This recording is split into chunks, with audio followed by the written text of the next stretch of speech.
So all councilmen are present. And I'll call the regular city council meeting of the city of Tomball, Texas to order. We would like for you to join in the opening ceremonies. The prayer today will be led by Pastor Adam McIntosh from St. David's Church, and our pledges will be led by Chief Sikora. Sikora of our fire department.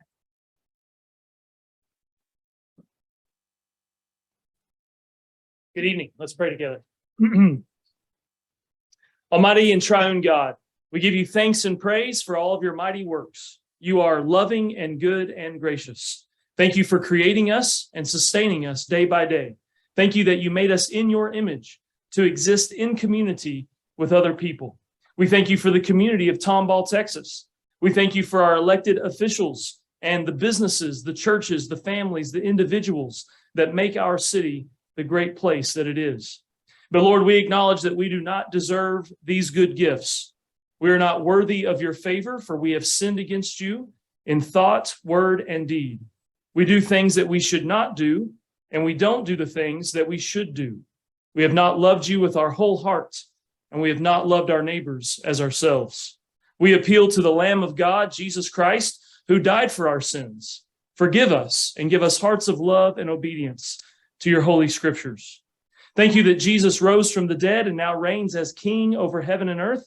Grant that Tomball would be known as a righteous city, a city that confesses Jesus as Lord, a city of peace and hope, a city with happy homes, a city that welcomes the stranger, a city that cares for the needy, a city that defends the innocent from evildoers. Lord, thank you for civil government. Those who bear the sword do so as your ministers to be a terror to crime. I pray that our civil servants would acknowledge this calling and perform it faithfully. Be with our judges, attorneys, and law enforcement. Grant that they would never neglect or abuse their authority, but that they would stand firm for truth and justice. Keep them safe from harm as they serve our community. I pray for this council meeting tonight. Thank you for all of the council members and Mayor Quinn. May you give them wisdom and guidance as they deliberate on the items before them. May every decision be righteous in your sight and for the glory of your holy name. In the name of the Father, and of the Son, and of the Holy Spirit. Amen. Amen. Thank you, Pastor. Please join me in the pledges to the flags. I pledge allegiance to the flag of the United States of America and to the republic which stands one nation with liberty and justice for all. and the Texas flag. Honor the Texas flag. Pledge allegiance to Texas, one state under God.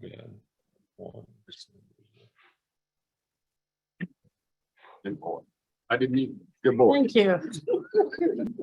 Did that pass, John? It's getting there. It's getting Okay. there. Still trying. At this time, we will be opening for public comments and receipt of petitions. At this time, anyone will be allowed to speak on any matter other than personnel matters and matters under litigation for a length of time not to exceed 3 minutes. No council or board discussion or action may take place on a matter until such matter has been placed on the agenda and posted in accordance with law. Doris, do we have anyone?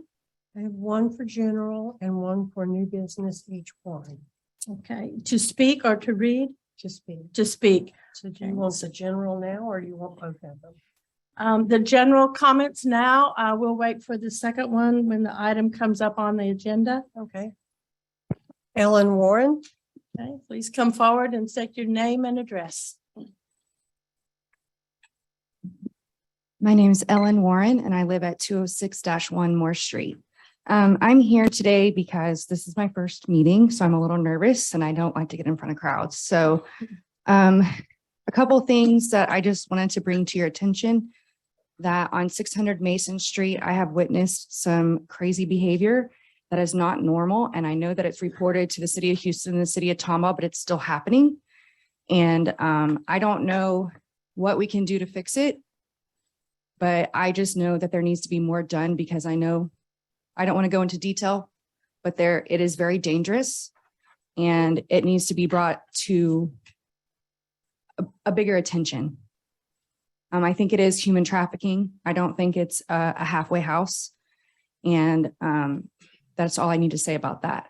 And the second thing is that I don't know if something has changed within our city, but I had someone tackled in my front yard 2 or 3 nights ago with 4 cop cars in my yard.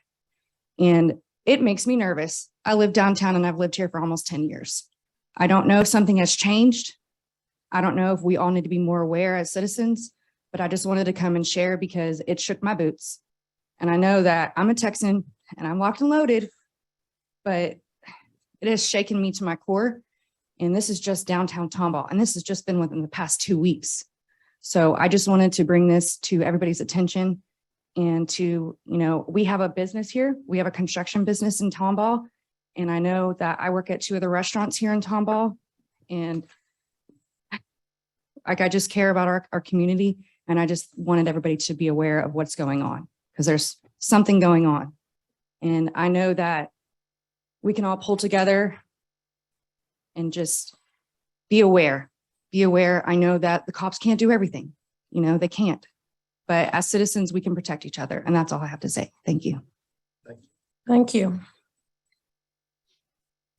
Okay. That's all I have signed up for general comments. Is there anyone who did not sign up that would like to come forward and speak for 3 minutes about any subject? Okay, then we will close public comment periods and we're moving on to presentations. The acceptance of donation for Holiday Heroes.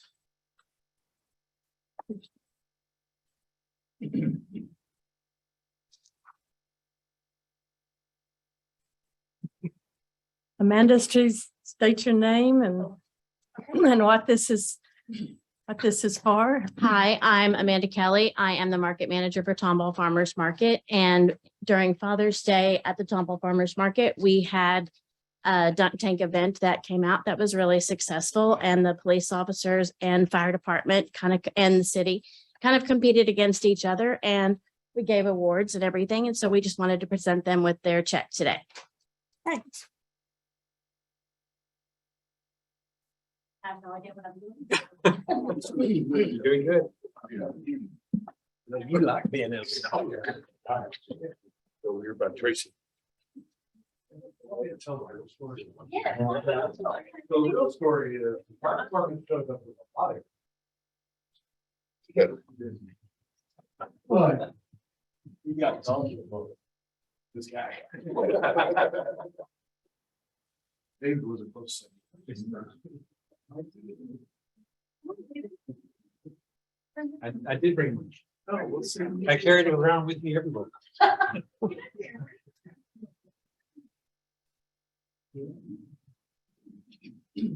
you got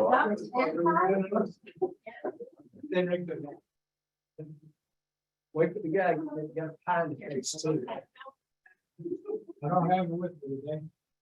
I'm gonna stand over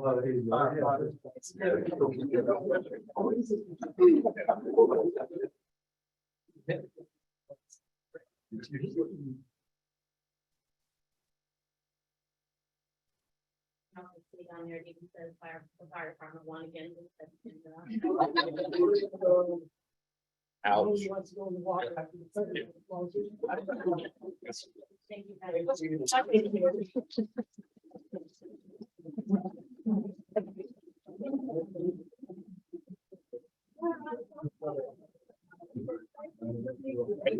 All right.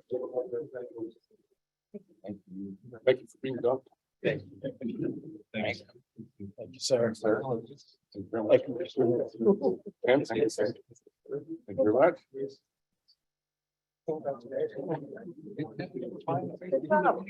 Well, could arrange that. Get your. Get him before he gets out of the building.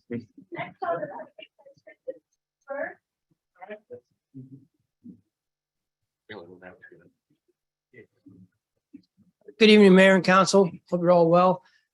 It's my distinct pleasure tonight to bring to your attention an award that not just the Tomball Police Department received, but 4 distinguished officers received. Every year, Mothers Against Drunk Driving recognizes agencies and individual officers who go above and beyond in arresting drivers who are under the influence or endangering our roads. I don't have to remind the city council and this body that statistically, the most dangerous thing our children do every day is drive.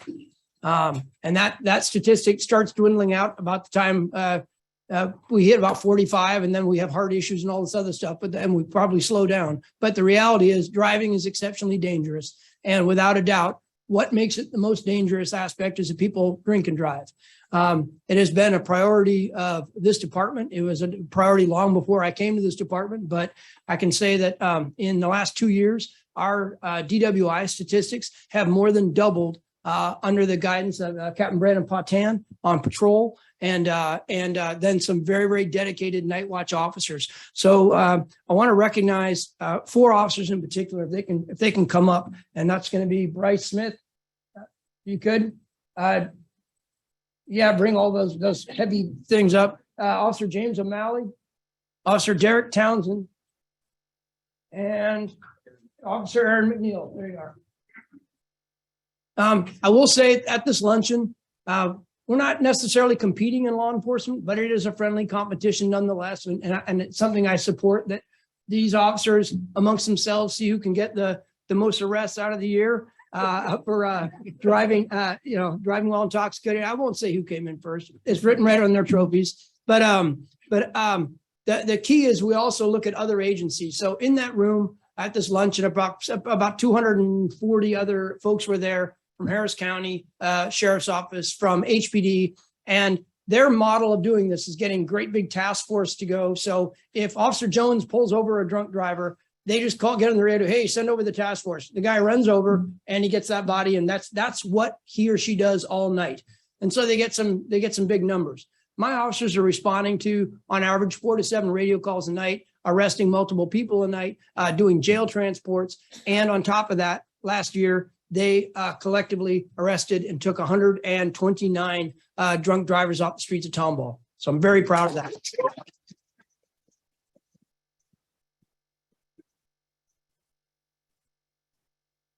We got 4 people went up and got awards, and I don't know how this happens with MAD, but we ended up walking away with 7 awards for 4 people, but we did. So there might be some theft going on, but I'm kidding. But that's another crime. Really quickly, we were recognized for four officers who had the highest enforcement in our department. Then the Mothers Against Drunk Driving Hero Award, the Outstanding Service Award, and the Outstanding Law Enforcement Agency Award, which goes to, I'm going to take that one for myself. But it goes to an agency that puts its heart and soul behind arresting drunk drivers. It's something I hope this town all gets behind, and to keep Tomball safe, to keep our streets safe. These officers exemplify a preservation of life and commitment and dedication to this city. So thank you.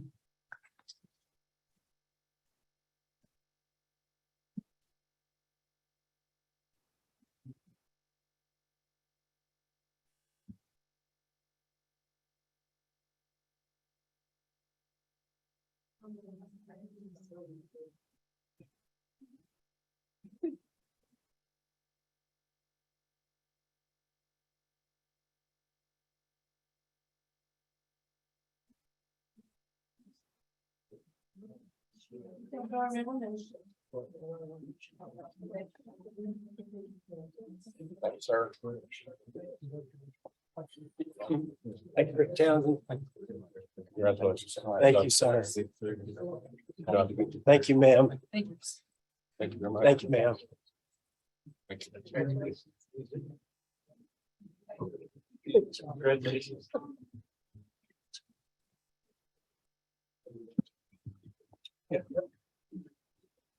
Thank you. Yeah, so. Thank you. Oh, we have another presentation. Mayor and Council, I have also a presentation that I'd like to introduce the Miss Sally Fisher. Mayor, could you please come up here with us? What is this? Okay. And my husband. I don't tell you. You're not gonna pie me, are you? No, or Bill and I want to. We appreciate so much allowing us to be this little bitty part of your journey to becoming mayor. Oh, my. Thank you.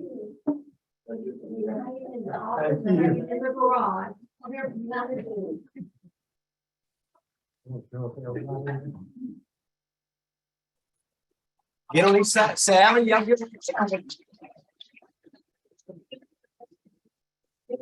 Y'all come up here. Hey, Mayor, y'all come up here.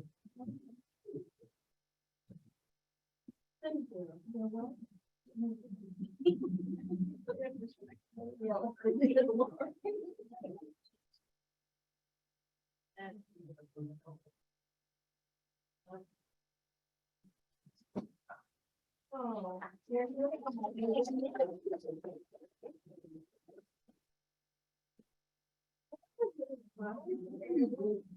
thank you all very much. Do you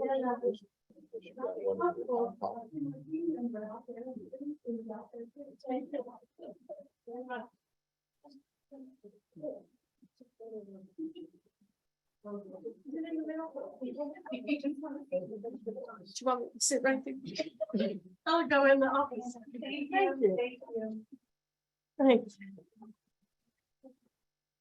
I thought you were gonna talk about Walmart. Another, it's not a presentation, but we did receive a call from Walmart.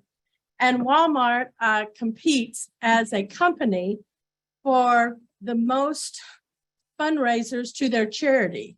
And their charity this year was the Christian Children's Network.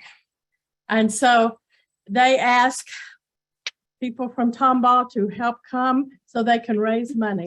And we had several people who volunteered, or I think voluntold, I'm not sure, volunteered to come and participate in being pied in the face.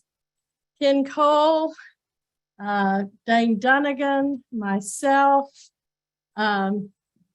Joe, Derek, who else? Several from Walmart, and people would pay $2 to throw a pie at us.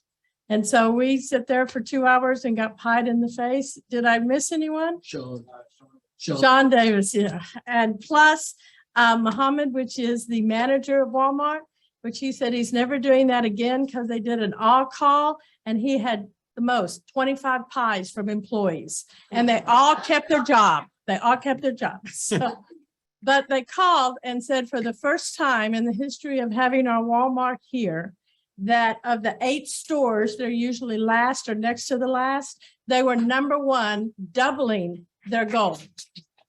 So thank you to the citizens of Tomball and the employees and this is such a wonderful giving town and they are so excited now. They're so excited to be number 1 in Walmart in Tomball. So that was great. So, but it was good. Next item is announcements. City pool. The city pool is still open from Tuesday through Friday and noon to 8, Saturday and Sunday through August 14th. And then it's going to be an end of season hours. August 20th and 21st will be noon to 8. August 27th and 28th and the September 3rd and 4th also. And on September 5th, the pool will be open 10 to 6 to close out swimming season. So the pool will be open that Monday, Labor Day. So there will be something for your children to do. Tomball Kids Club. Do we have a report on that? No. Tomball Kids Club, the activities are still going on August 2nd, 4th, 9th, and 11th. I understand that they had to turn children away this year, that they had so many sign up that they couldn't take anymore. Yeah, they're at capacity. Great job. Friday night is 50th Annual Tomball Parade, Parade of Lights, Health and Wellness Expo. It's Tomball Night. August 5th, the parade starts at 9:15. Why am I doing these? 9:15, but there will also be shopping and specials, plus there will be the secret shopper that's out. There was a poem that was put out by the Tomball Chamber. If you ask someone at random, and are you the secret shopper because you have met the poem that the chamber put out, you get handed a $100 bill. So that is all over town. There's several of them, not just one. So come out for Tomball Night, August 13th, second Saturday at the Depot, September 9th and 10th. We are having special 9/11 anniversary remembrances. We're having two. One is on that Friday night, which the lighting of the lights memorializing the Twin Towers. And we will have the honor guard and our own police and fire will be participating in that. Thank you. And that is going to be on that Saturday night. Sunday morning, at the same time that the plane hit the towers, that is when we will be having another ceremony for commemorating that event. And we're hoping to reach out to all the churches and send out information that possibly they could share with their congregation. Come there at 8:30. I think it's going to start at 8:30. And then from there, it'll end about 9:15. Hopefully the congregations will come out and then they can go on to their regular services to commemorate 9/11. So September 10th, second Saturday at the Depot. September 17th is Groove Fest. Put on your John Travolta outfit, Dane, and come on to Groove Fest, 11 to 6. And then September 24th is Fiesta de Tomball, 11 to on September 24th. So moving on, a lot going on, moving on to reports by city staff. You don't have any? Okay. Right, then I will entertain, we have the minutes. I'll entertain a motion to approve the July 14th, 2020 special city council meeting, the July 15th special Tomball City Council meeting, the July 18th special Tomball City Council meeting, and the July 18th second special city council meeting. Yes, that's the regular. Okay, we have been busy. Busy. Second. All right. Do we have a voice vote or are voting working? Voting's working. Okay. Call for the vote. You'll have to vote by voice Okay. Derek, you'll have to vote by voice. or thumbs up or thumbs down. Okay, Thumbs up. thumbs up. It's muted. Come on, Dane, you've been here a couple of days. It's hard to say nay. Thanks, Derek. You're welcome. He voted yes. Yes. We all voted?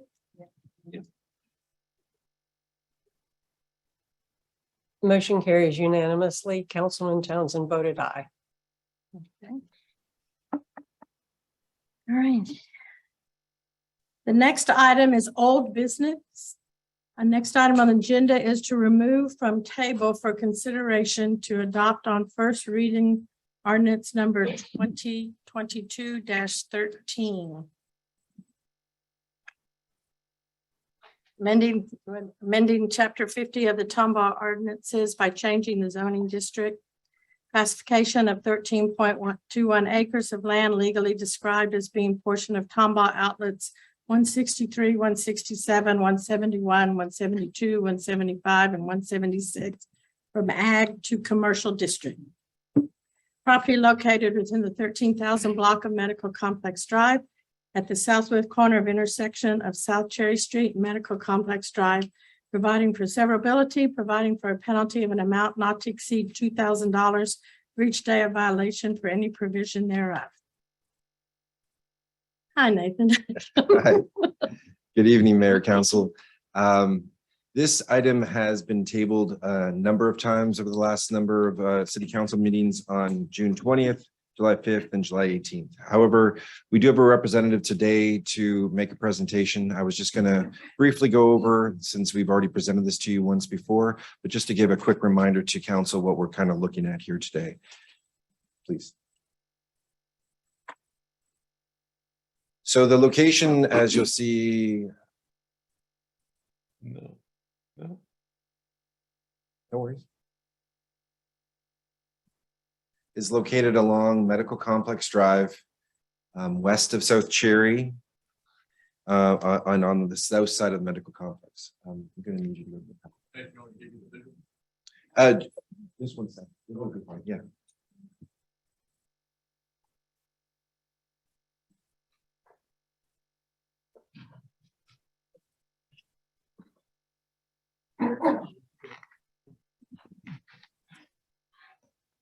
So as shown in the hatched, the yellow hatched area here, west of South Cherry and, or I'm sorry, west of South Cherry and south on Medical Complex. It's about 13 acres. And the reason for this request is to actually change this location from agricultural to commercial. What City Council had asked these folks to do is to go back and kind of relook at the other zoning districts like a general retail and office commercial to see if those would work with possibly the use of conditional use permits. We will have the applicant come up a little bit later on and explain where they're at in reviewing that, but this is just kind of to give you an idea of where this is at. It is currently vacant. To the south of the vacant property is what was known as the Tabasco Corporation, and that is currently vacant. It is no longer in operation. These folks are looking to occupy not only the Tabasco site, but also a new, more of a warehousing facility, which you'll see here in just a second. The current zoning is agricultural, as stated before. The future land use plan is for neighborhood commercial. This is the graphic exhibits of what the site is proposed to look like. We did have a number of folks write in and were in favor of the development. They felt that this was the highest and best use for this particular area. And just to give you guys a reminder is that at Planning and Zoning Commission, they voted to approve the zoning case. Some of the items that were discussed is that regarding the proposed light manufacturing uses stated in the application, what those manufacturing uses would be permitted if the zone change did occur. And we kind of went through that to say is that there would be outside or inside manufacturing or warehousing could occur. Just it couldn't be visible from the exterior of the building itself. And with that, I'll answer any questions that you may have, or if I didn't give any recall for some of the topics that we talked about, I'd be happy to answer those questions at this time. Thank you. Okay. So I make a motion to I'm gonna call for the discussion, so this is being tabled. Sure. We need a motion to take it off. Right. Okay, so is there a motion to take this off the table, or do we have the applicant come up and speak? I'll make a motion that we take it off. Okay. Second, Okay. Discussion. this is the property, if I recall. Let's just vote on taking it off the table. before we discuss. Vote. Okay. Yep. So call for the vote. Derek, just give us a thumbs up. Okay.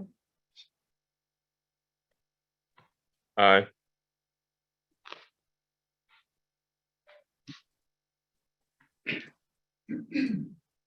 Motion carries unanimously. All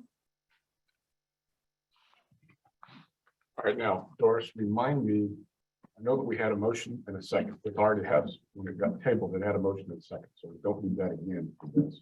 We do not need a motion and What was second. the motion and second to change it to commercial district, or was it to change it to general retail? That I do not remember. Okay. It wouldn't hurt to do a motion and second. of that. Wouldn't hurt to do a motion and second. Pardon me? I said it wouldn't hurt to do a motion and a second then whichever way you want it. Okay. I would like to make a motion that we change it to general retail. I'll second that. To approve it, but as to general retail, not commercial. Correct. We have a motion and a second discussion. Yes. Did we not restrict an adjoining track or a track caddy corner to office? With the property The doctor. being the doctors being required to do special use permits to get their restaurant and things like that in there.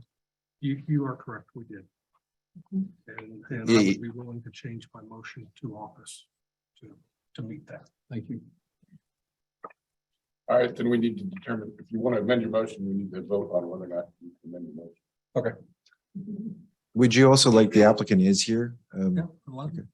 It's during discussion. Let's go ahead and get the motion amended and then, well, unless you want to do that now. Yeah, let's do, let's go ahead and do that. You are correct. Okay, so the applicant can come up and speak now during this discussion for this, or do we need to vote on the motion to change? We, let's go ahead and get the applicant out of the way and then you can amend it. Okay. We'll vote on That was kind of Yes. like. State your name and your address, please. Ryan Wassoff with Welcome Group, 5858 Westheimer, Houston, Texas, 77057. And So- a presentation. I was just trying to understand where we were. Right now, we have a motion to Approve a zone change to general retail. general retail, but then we also have an amendment to that motion. Well, not To potentially go to office. To go to office. So Gotcha. Okay. we would like So, discussion. And we presented before and so our group, the Welcome Group, we sat down and went through all the zoning. We went through the office, went through the retail. And we just couldn't find anything that we felt it would lease. I mean, we didn't feel like there was a real market right now for anything in the office or the medical or the retail zoning. But we'd be glad to build it. So really, in order for us to do this project, we need the zoning to go to commercial to give us the flexibility to get who we think would lease the property. So I understand that's a concern, but for us to do the development and move forward, we would need commercial. Retail won't, I don't think that will work for what we're trying to do and what we're trying to build and where I think there's a market. We don't feel like there's a market for this location for that. The owner of one of the sites is here. She would like to say something. As a reminder, we own the Tabasco building, right? And that's owned industrial now. And there's additional land in the back. We have bought this tract. Right? We own this tract here. But Ms. Marshall, who's here, she owns this one still. We have under contract. This site, which she'll speak to, is covered in pipelines, which we have got that figured out with Fortuna right now, which is upwards of $600,000 to figure out. And so we have it all figured out to develop now, but we would need the commercial zoning to do it. But again, just want to remind you that we do own this as industrial and we own this. We have this under contract. We did develop and we own the JDR cable building and the industrial business park and Tomball Business Park. And we want to build quality product here for quality tenants. And that's our goal. And we wanted to do this to clean up the area, to make the asset that we own better, is the whole reason to do this. And if we can't, we'll move on down the street and we'll go to where there's industrial zoning and we'll do it there. But in order to clean this area up and have the nice development today, that's the use we think we need. We don't think office or retail will work today for this location. As far as there's just no market to lease. Nobody wants office space right now. And I've heard some of the retail uses are kind of don't like. So anyway, so as far as a spec development, it's risky to take on that zoning of retail at this location. So we would have to move on if that's the way we go. I'd like to give the owner an opportunity to speak if that's okay. She's public comment, so she should be able to speak as owner, not public comment. Okay, please come on up. Am I missing anything? No. She's Also, if you'd state your name and address. Hi, my name is Jacqueline Marshall. My address is 16007 Stable Point Lane, Cypress, Texas. I'm the owner of a large part of that property. And I have some information for you, a plat that shows the old well and pipelines. Would you guys be interested in seeing that? Great.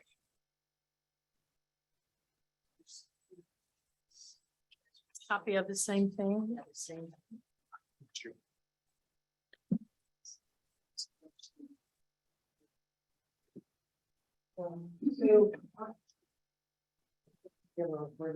So I own this triangular piece of property. I bought this property in 1993 at an RTC auction.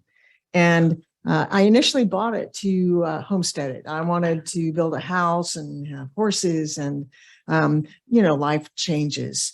And so, I believe it was about 10, 12 years ago that Medical Complex Drive was built by the city of Tomball through the middle of the piece of property that I own.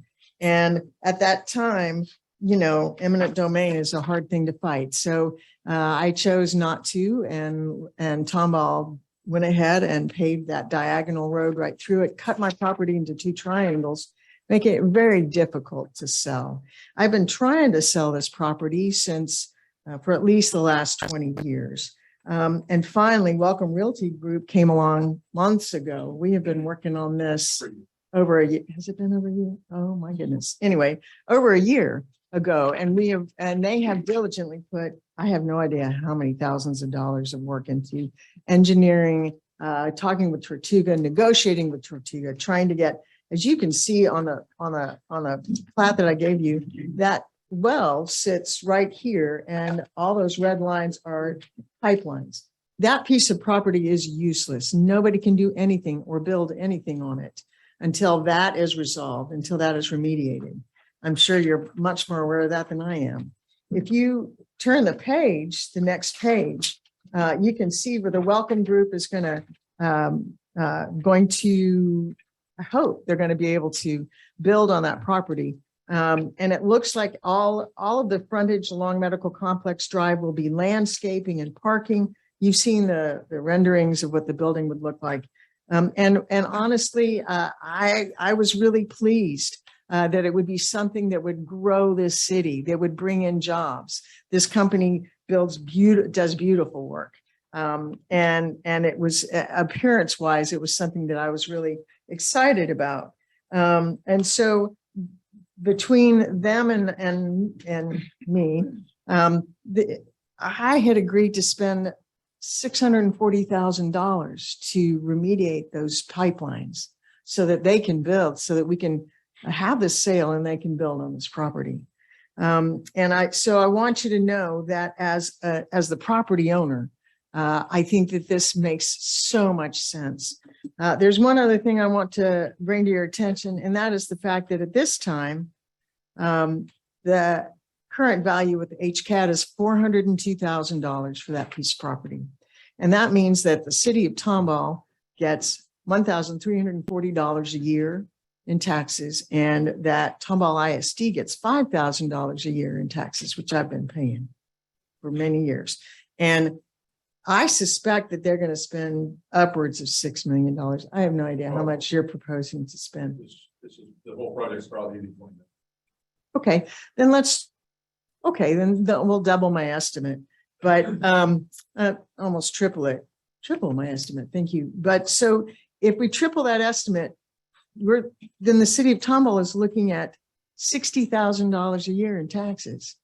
And the Tomball ISD, $225,000 a year in property taxes, not to mention the businesses that this industrial park would bring in, the jobs that it would bring to Tomball. The commercial part, sorry. Thank you. Yeah. And the jobs, it doesn't appear to me that it would be something that would present a traffic problem. And the fact that it's got commercial property around it already, adjacent to it. I'm asking you guys to go ahead and zone this commercial so that we can work together and get that done. I'm excited about it, and I'd like to see it done as the property owner. All right. Thank you. And I thank you guys for your time. Thank you. Thank you all very much. Any questions? Additional discussion? Okay, so I just want to make sure I got it square in my head. So originally, we were asked to zone this commercial. Yes, sir. I thought there was retail associated. No, there wasn't. So, I mean, there is retail involved in the commercial zoning district. I mean, there's So that's where that discussion came. Yes, sir. Okay, And then, I'm sorry, go ahead. but what I'm hearing now is we're not, applicant is saying they're not going to go down the retail route and they're not going to go down the office route. It's strictly going to be commercial, industrial. They would like to keep the request the same way that they presented it originally. Okay. And so when we tabled this item, city council basically asked the client to go back, or the applicant to go back, peruse both the office zoning district land uses, general retail land uses, to see if what they wanted to build was going to better fit or better suit those particular zoning districts. And what they're saying now is that the flexibility they need, because they are building speculative construction, which doesn't have associated, land uses already picked out, is that for them to build what they want to build, and what they've shown you on that site plan, is that they still would like to have the commercial zoning district. Okay. So we're back to square one.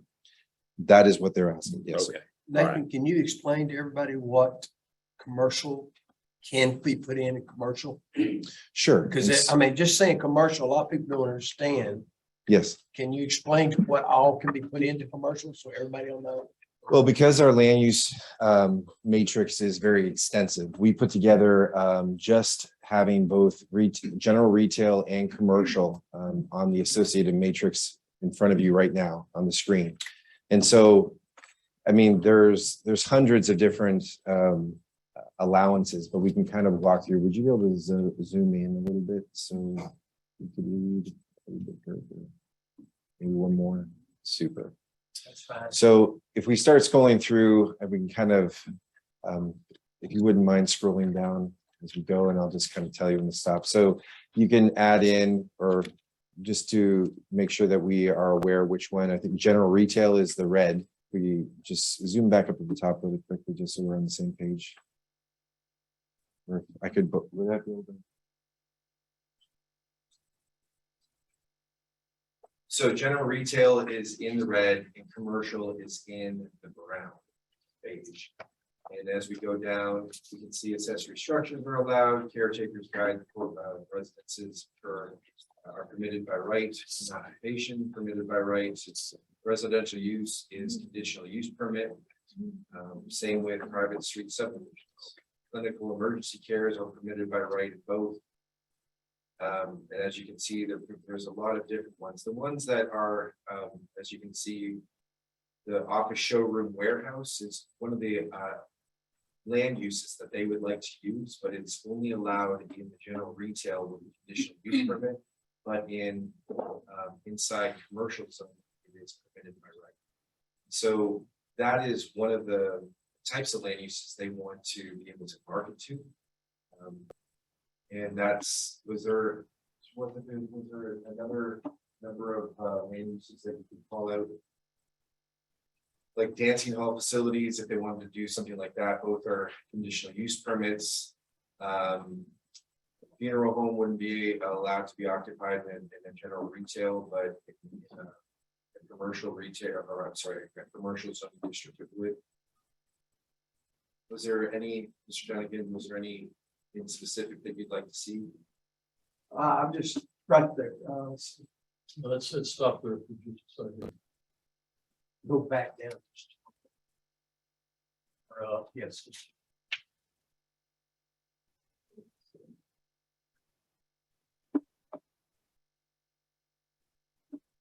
Okay. I don't have these memorized.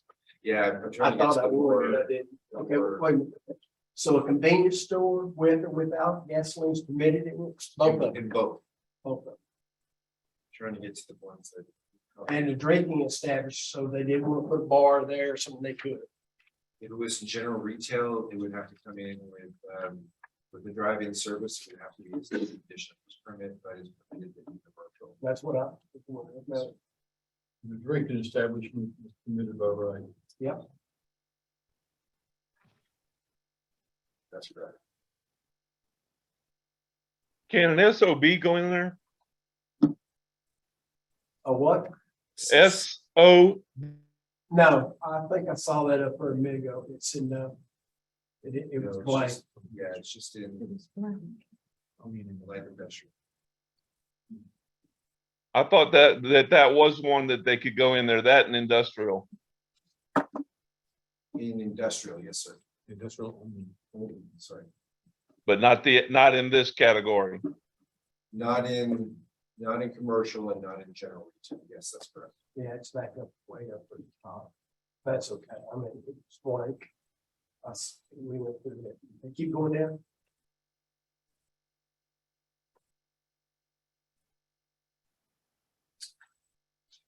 Okay. So the whole thing was fresh off that other petition that we turned down because they wanted to put a sandwich shop in there. Yeah. Retail of some sort. And this was on the heels of that, and we had said, go back. For that same reason. They wanted to do medical office. Yeah. And you wanted to limit the types of uses that could happen outside of that medical office. Now we're saying, don't have to do that. Yeah, a block away. I think this is No, retail. across the drainage ditch. Right, so it would be kitty corner to this location. On the north side of Medical Complex Drive, on the other side of the drainage ditch, on the Okay, west side of the so- drainage ditch. So now we're saying all of this is okay. They're No, wanting us they- to say that. All of what's being said is that the applicant, it would like to stick to, they were asked to go back and revisit Right. where they needed to go, and they said that Okay. after revisiting all of this, for what they want to develop, they only can develop in commercial. Okay. And so what's before you today, whether to approve or disapprove the request to develop commercial, or you could downzone it to general retail or something lesser of that. Which puts what y'all were talking about earlier, goes back to that other one that says, well, if we're doing it for this one, we got to consider doing it for the other one. Is that right? Yep. You're that right? We can see what the intent of this applicant is, Correct. but what happens in 5 years? That's, When- that's. that- my problem. When the leases are And off. I hope he and they have understands. to Nate, retain it. you explained to him that we understand what he's wanting to do. But after he buys some land and does it, if he changed his mind and we've already zoned it commercial, then he Change might want to sell it. You could put a car lot on. Right, there or we tell every And applicant that that's comes to the problem door we is have that with that. when you rezone, or we try to remind you each and every time that a rezoning occurs, it's for every single land use that is allowed within that district. And that, I mean, this looks great now, but things change. Sometimes money doesn't come around or anything, and then you won't sell off part of it commercial. And since it's own commercial, I have the issue with that. Yeah, the product, the way it's designed, looks good and looks like it would fit. Mhm.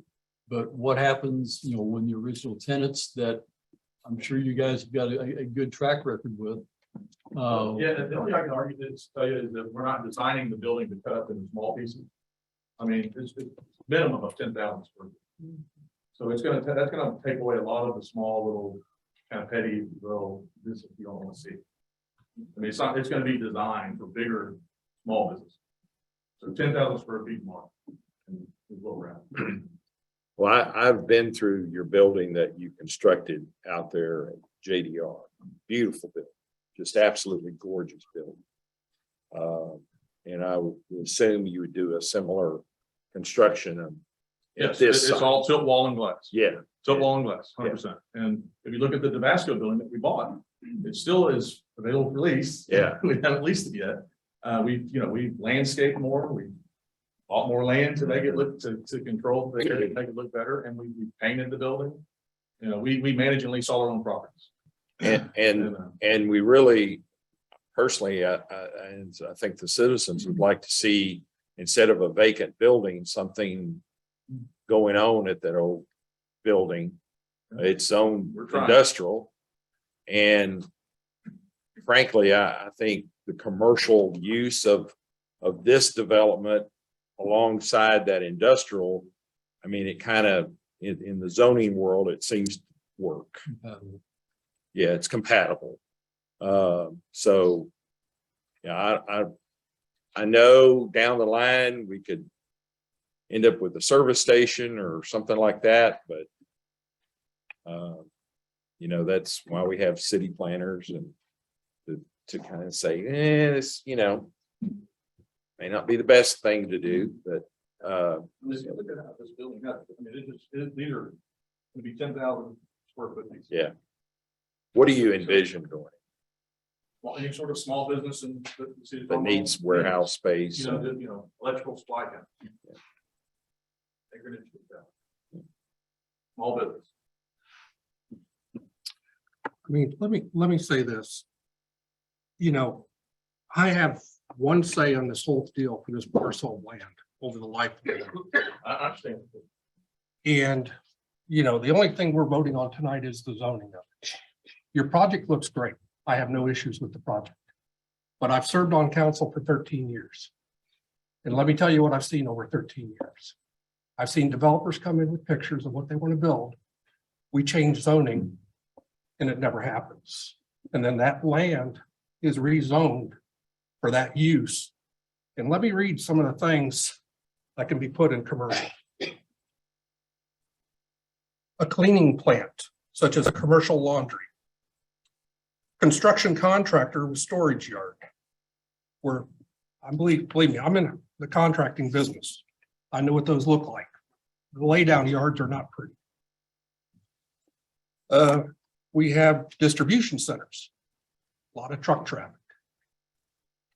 We have electroplating, electrotyping plants can go in there. Just different things like that. For this parcel of land on Medical Complex Drive, leading into our medical center, I don't feel as though this is the proper place for commercial zoning. And I was mistaken earlier when I said general retail. I really believe it should be office.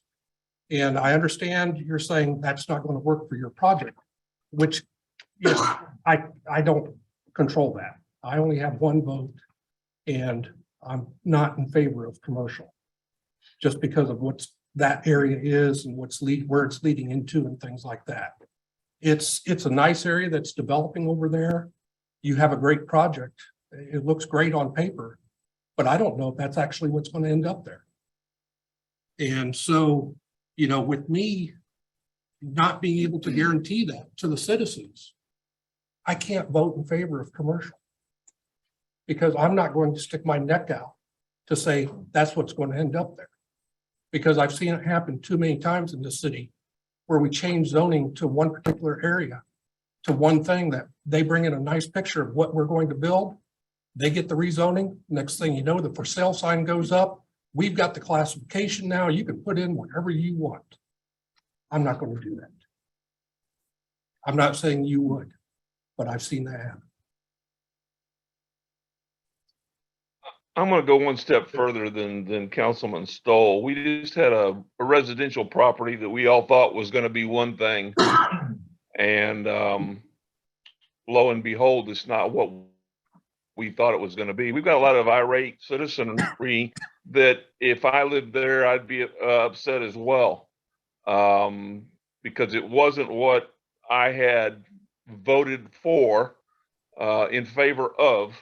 And now those folks are saddled with clear cutting clear up to their fence lines. And that was never the intention of this council, or at least for myself, it was not my intent to have somebody clear cut right up to somebody's backyard. I thought we had a 20-foot easement there that would be would be grown, would give them some protection from their SF20 lots. We voted on SF 75, I believe it was, which is one we kind of made out of the thin blue air to give the developer some leeway. And now we've got people that are up in arms. And like I said, I too would be up in arms if I lived where they lived under the circumstances. So we have to not just think about commercial or what's going to go in there. We have to think about the citizenry of this community in its entirety. I surely wish you guys would do something else, office. And I understand the ebb and flow of buildings right now is way up in the air because a lot of people are either working from home or just aren't working. People are not going to invest in those type of situations. I understand your conundrum that you're in. I wish we could work something out, but under commercial, and be able to put a car parts in there or anything else, those things start getting run down after a while. And your intent is not to have them run down. But we also know it's only as good as those people who have businesses in those buildings and how they are going to act and react and how they're going to keep their properties. So I've got to shy away from this one tonight for sure. Nathan, under office, can he do office warehouse type of environment? Yes, sure. Doesn't know.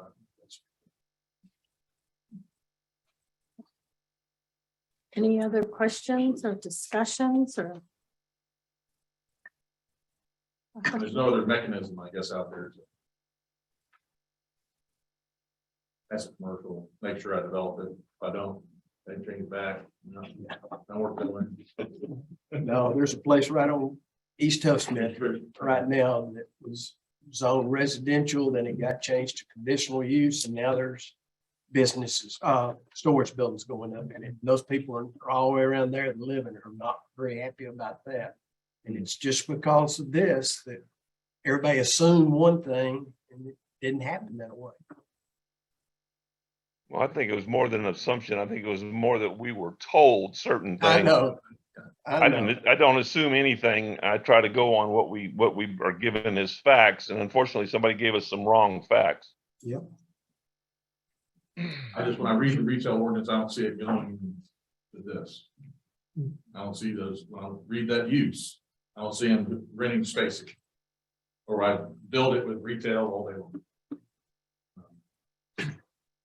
So your plans are to what? Just build this out, develop it out, and then be the ownership until you pass? Yes. Historically, our group does not sell any exceptions. We develop and we build and we don't sell. I know, we can do it in the future. Until they get a 4% cap rate. Mayor? Yes. We talked in the workshop about redoing some of our future use stuff and having, just like he's saying, where we come in and fix it where you can put exceptions into the zoning. In other words, we can tell him what he's asking us, that this can't be done, this can't be done, but it can be this. But that's what we've got to work on in the future, right? Right. We are starting the process of looking at our future land use map and also redoing and clarifying our zoning. So things like this, developers that come in can really know upfront what can be done and what can't be done. That has not happened yet. Cause I don't need it as broad as y'all had it. But we may use you as an example in getting this done, but that has not happened yet. And so the only thing we can vote on, if I understand, we have a motion and a second for retail, that we need to put a motion yay or nay. And then we do a motion to make it commercial, yay or nay? Or do we? Well, it depends change on what the- happens to the residential. I mean, retail, if it goes to retail, then it's over. Well, yes, or no, but right now we don't have anyone who. You've got a motion and a second for Second. retail, and I think Councilmember Stahl wants to change it to Office. office. Okay, And so if that's the case, then we need to have a vote on whether or not Councilmember Stoll is going to be allowed to amend his motion. okay. And let me ask you this, and I don't know how the rest of council is leaning. I think there's two of us that are against commercial. I don't know if there's a third, but if there is, do we even want to do anything and just leave it the current zoning that it is? Well, then the way you'd want to do that is to make a motion to approve it, amend your motion to approve it to commercial. And then if it fails, then it's over and there's no change to the zoning. It stays. there. Mayor, Yes, Mayor, can David and or staff give us a approximate timetable for getting some zoning accomplished that would protect the citizenry and at the same time give some leverage to the developer himself? How long would it take us to get some of the subsets? David, we're wanting to be able to put exceptions going forward. That's where we can't do that now. So the normal process, and you guys help me, Nathan and Jessica, that we should go through the master land use, identify where we see there's a lot of public input that goes into that. And then after that, then we draft the zoning ordinance changes to be able to implement that master plan. Right. And So we're talking about a lengthy process. When you're saying lengthy, are we talking a year? Are we talking 6 months? What are we talking? I would say in Goodness of a year. between 9 months and a year for sure. probably a year. And not to mention the fact that future land use of this plat right now is neighborhood commercial, That's correct. which is distinctly different than commercial. Is that That's correct? correct. It more leans towards the office, general retail. There are some uses within the commercial district right now that it would allow. But it's more so in between that general retail and office. And the angst that the council has when we are asked to change zoning from what is proposed on the future land use, i.e. When it's residential and somebody wants to change it to say industrial, doesn't usually go over real well. Correct. So this is similar situation that we're being asked to change it to a higher use, Higher intensity, I Yes, sir. think is the right word, than it was originally foreseen, because it was kind of in a neighborhood area as well as a professional office area. And also immediately adjacent to light industrial. Right. So Which it was I in don't know a, how that one got in there. understood. So yeah, it's got a lot of hurdles. Yes, sir.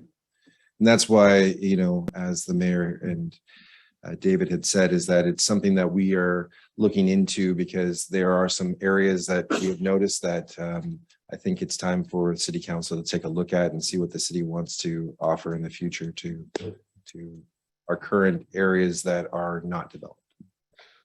So Nathan, will our neighborhood commercial not work for him? That is correct, sir. Wow.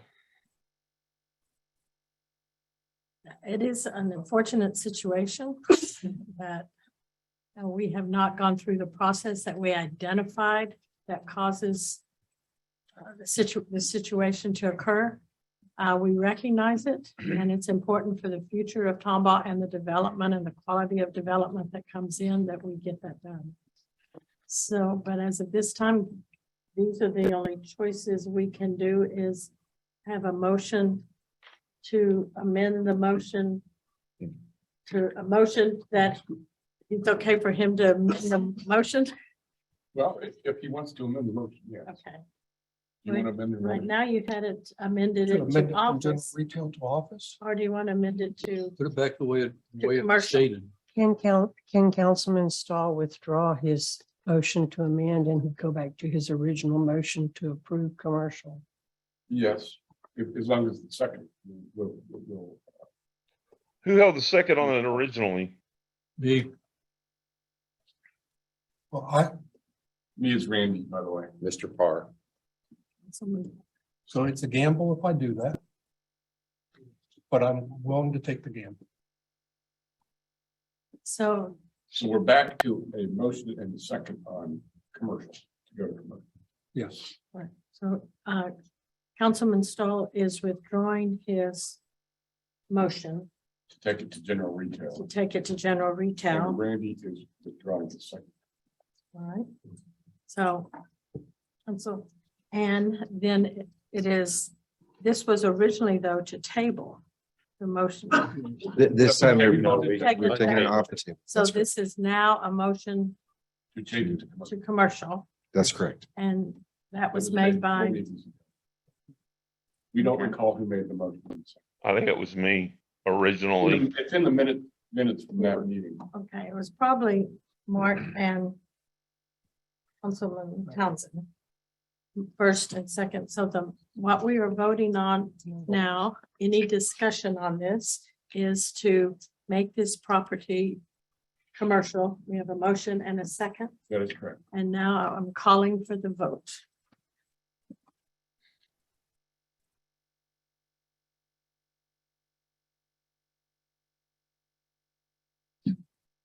Nay.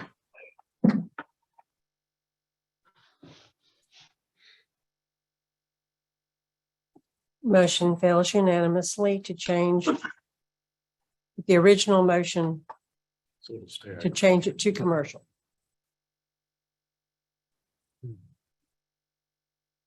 I'd like to see where council stands on having our staff and the city manager move forward on working towards a relief for this type of situation, for this particular property in the future, as well as any other properties that may come available and have the same issue.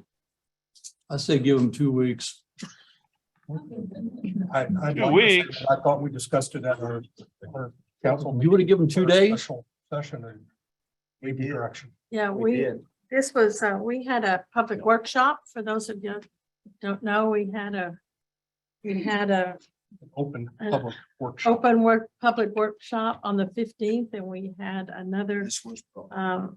that we went from 8 to 5, and this was one of the many items that we discussed openly that we'll be working on this next year, and some will start the process on this agenda here. But there was no votes taken at that workshop, just open discussion and consensus as to what needed to be on the agenda and discussed. And this was one of the items because we recognize the difficult situation sometimes that we have put our good developers in. So, And there's proposed funding in the proposed budget to get those two main things accomplished. right. So, yes, did you, So I mean, if you want to go back to, it's gonna take 9 months to a year to do the rezoning, we're not going anywhere. So. Good. I mean, we own the building next door. So we're not leaving Tomball, we're gonna be around, so if y'all would to consider, rezoning, I mean, not rezoning, but tweaking the zoning, so it fits. Happy to. Agree. Come back up here. I would stay in contact with Is this guy? Yes, sir. Okay. And stay real close to him and give him any ideas you want to put into it.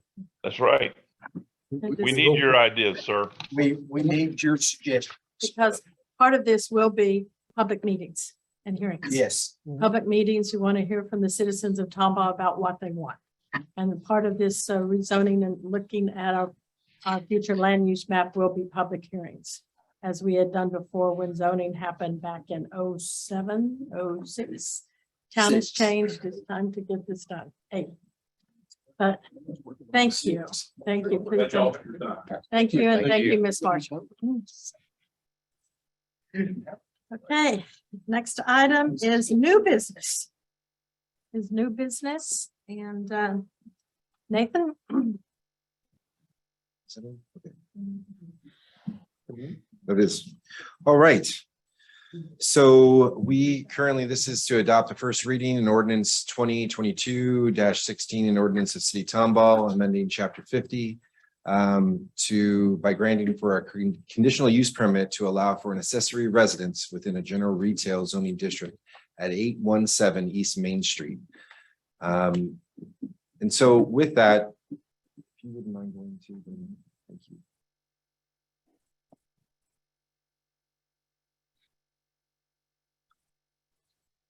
So the location is kind of hatched in a yellow over here, this aerial imagery that we have right in here. And basically it's of the 700 to 800 blocks of East Main.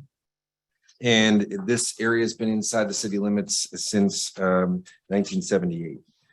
The warehouse building also that is on the front side, the front western side of the property, has been in existence from around 1978.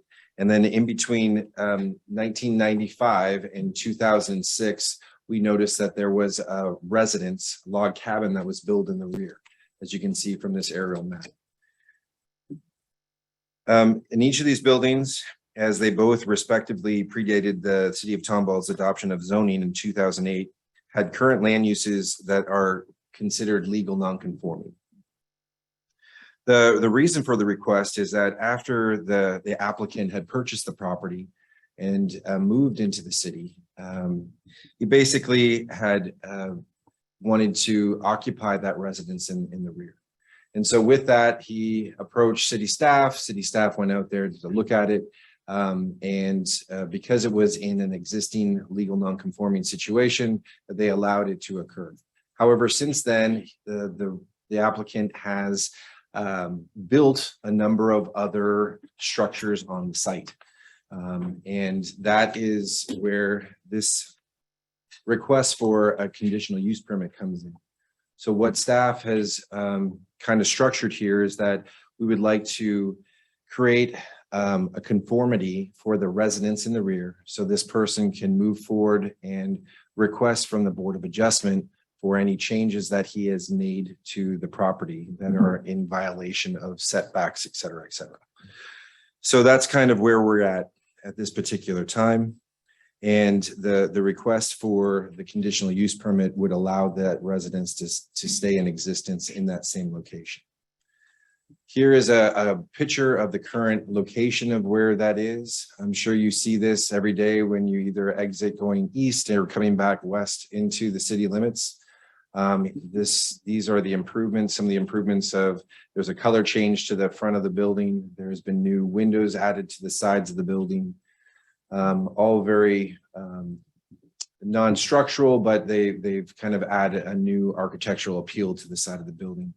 This is the sides of the structure, or is the side of the structure facing back onto the single family residence in the rear. Again, the zoning map right here is general retail, is the actual zoning district along East Main. Future land use map is a neighborhood commercial, very similar to the one that we just heard. The notification map shows all the residents or all landowners within a 200-foot radius. The green is in favor, which actually the response that came back was from the adjacent church. Immediately to the west of the property is a driveway that takes you back to the Salem Church in the rear there. And what they found and what they submitted to staff was that this was very appealing, and they had no issue with these changes. So just to kind of summarize, city staff recommend approval of the zoning case with the conditions that all outdoor storage of equipment and material must be screened from residential zoning districts and street rights of way by an opaque fence and or wall with a minimum height of 6 feet. Said screening shall be made of wood, metal, vegetation, or a combination thereof. Any accessory residence must remain subordinate to the principal use, meaning that the principal use in this particular case, because it's zoned general retail, the commercial use is the parent of this particular property. And again, that's the reason for the conditional use permit, to allow the residents to be there. And so what we had also said is that in order to ensure that residence stays subordinate to the principal land use, we stated that within this conditional use permit, a condition that this residence cannot be greater than 25% of the square footage of the existing principal structure. So that basically says, when we did the math, it allows for that the owner to come back and add in approximately 250 square feet if they chose to do so at a later date. When this, and then also the last condition was the accessory residence shall be limited to no more than 1 story in height. So it shall stay all single story for the remainder of its existence. The P&Z recommendation was approval with 2 votes for yay, 1 vote nay. The discussion items were, does the approval of the CUP grant approval of carport storage container and other locations of the ancillary or accessory structures? And the answer to that is no. What will have to occur is that they will go to the Board of Adjustment if they were to be approved here tonight. And then secondly was, will the applicant need to obtain building permits for the carport and storage container? And the answer to that is yes. So at the conclusion of that, if they were to be approved from both this body and also from the Board of Adjustment, they will need to come in and request for permits for the structures that were there, and they will then be inspected appropriately. So at the last meeting, we were able to do the public hearing because of an inaccuracy in the posting, but we were not able to vote on it. So we tabled the last meeting. And then so we bring this to you today, and we do have the applicant here to answer any questions, or I'd be happy to answer any questions for you. Okay. First, we'll do the motion. I'll make the motion.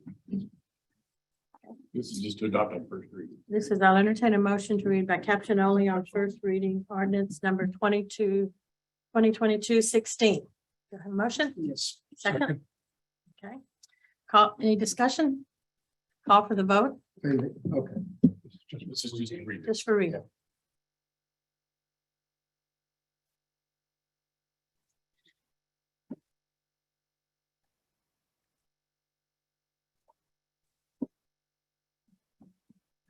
Derek, do we have a thumbs up?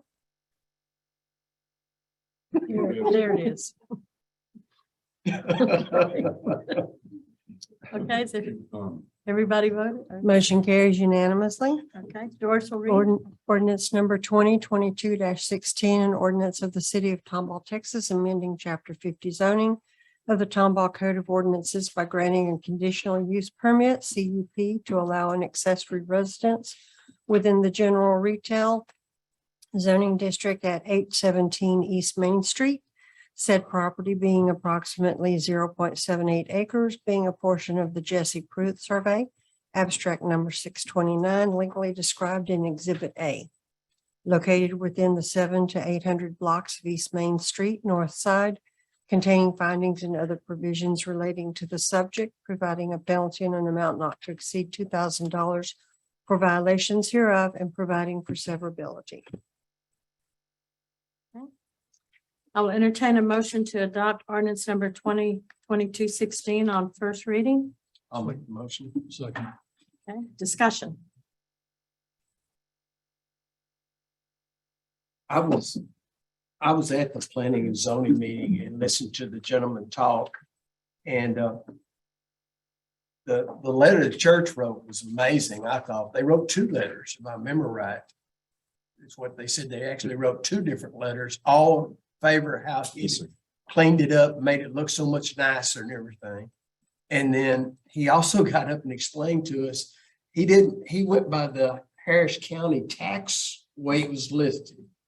And it's listed on there as a residence and a commercial on it. So he just thought he was fine to doing whatever he wanted to do and everything. And he's cleaned it up, and we're not really voting to say, we're just giving him a chance to go to the Board of Adjustments to just get, and if the adjustment says no, then he can't keep that there. So I'm in favor for letting him have this.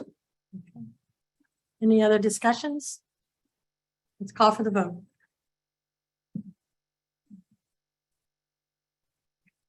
Derek is aye.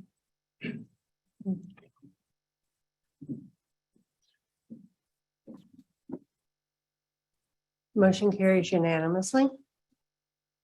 Okay. Next item, new business number 2, consideration to approve right-of-way abandonment case P 22-265. Nathan? Okay. Mayor, council. We have a request by the applicant of Habitat for Humanity and also the adjacent church, the Episcopal Church, Good Shepherd, are requesting to abandon a segment of a 30-foot segment of right-of-way presently known and dedicated as Welty Street. As you can see, Welty Street is in between Foster and Carroll Street. It's on the north side of 2920. And this extends approximately 295 linear feet south of Carroll Street down towards Foster. So the request is to abandon this and basically is to create more square footage for the construction of a Habitat for Humanity home. The right-of-way was dedicated back in 1907 on the original plat of Tomball Town Site. The entirety of the Welty Streets right-of-way has remained unpaved and since its dedication in 1907. So it's currently vacant and it has no improvements. However, there are some underground improvements that were done, specifically a water line and a 2-inch gas line. These utilities were constructed in 2005 during a public works project to improve Foster Street. So with that, at the time of if this abandonment were to be approved, we would retain an easement for both of those public utilities, but that would be strictly underground, and then would not be able to be occupied by a vertical structure. However, they could still be used as green space and or hardscape could be placed on it.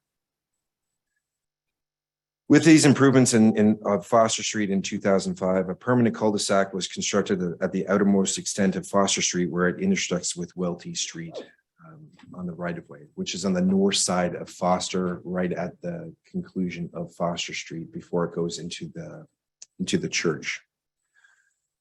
As you can see, here's a picture of the Welty right-of-way, the cul-de-sac that we were just speaking of.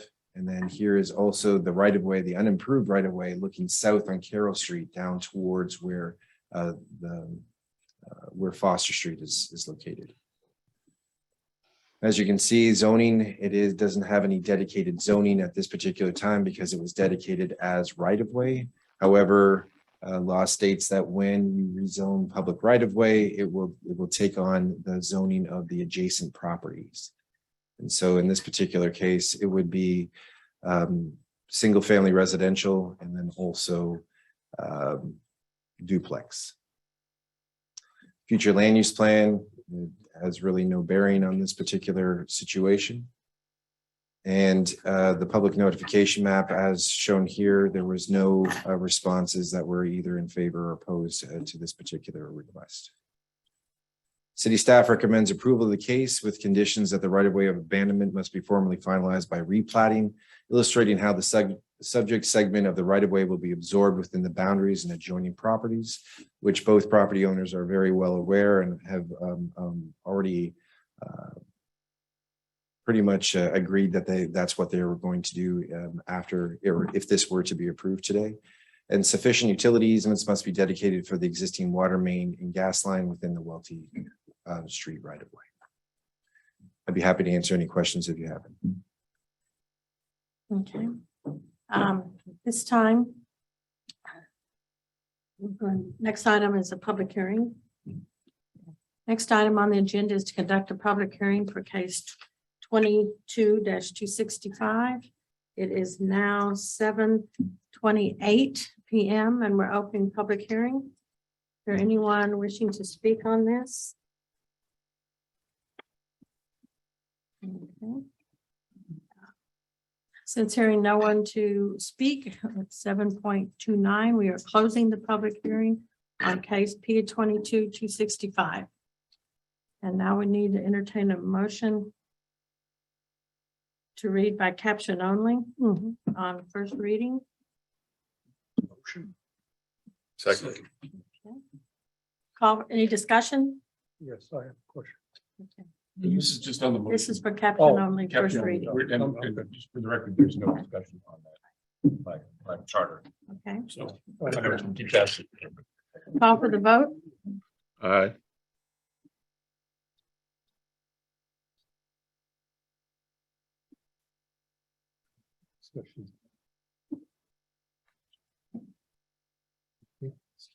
Motion carries unanimously.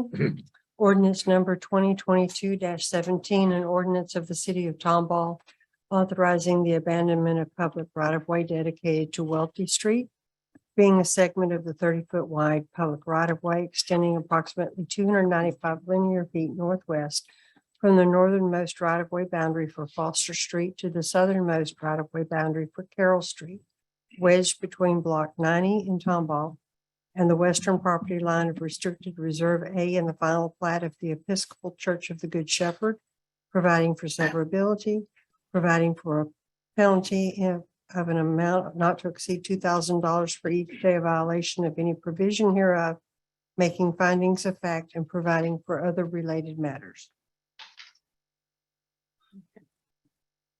All right, now I'll entertain a motion to adopt number 2022-17 on first reading. So moved. Discussion? The cul-de-sac that is there. Yes, sir. What would happen to the cul-de-sac? It's going to stay as is. And so when they replat it, it will be dedicated as proper right. Okay, so nothing's going to happen to the cul-de-sac. No, sir. I just want to make sure large vehicles, fire apparatuses, things like that can get down that street and turn around. Yes, sir. And how does this help the impending habitat construction? So basically, it's going to allow for at least 15 feet of that to be added to a lot so that they can use As a it for. setback or? Yes, sir. Okay, Yes, sir. got it. Instead of a 25-foot wide lot, you'll have a 40-foot. Yes, sir. Okay. Any other discussion? Call for the vote. Aye.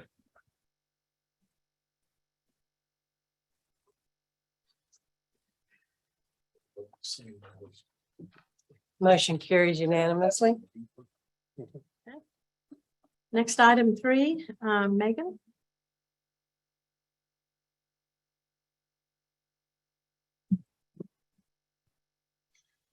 Good evening, Mayor and Council. Ordinance number 2022-26 is to approve the 2021-2022 annual service and assessment plan update for Rayburn Reserve Public Improvement District number 10, as required by Texas Local Government Code.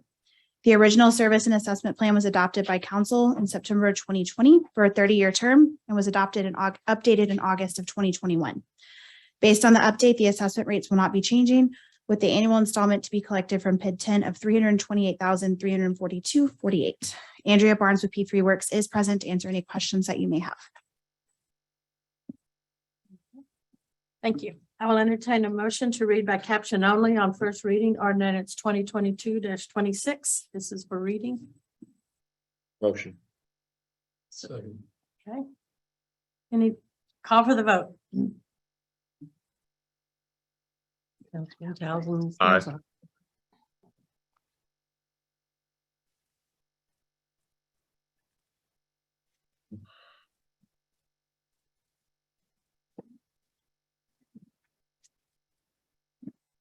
Councilman Stahl is nay. Motion carries 4 votes aye, 1 vote nay. Ordinance number 2022-26, an ordinance of the city of Tomball, Texas, authorizing and approving the calendar year 2022 annual service and assessment plan, SAP update for the Rayburn Reserve Public Improvement District number 10, PID 10. Okay, I will entertain a motion to adopt ordinance number 2022-26 on first reading. Motion. Do I have a second? Second. All right, discussion. Is this a 30-year or 15-year? It is a debt PID, so it is a 30-year term.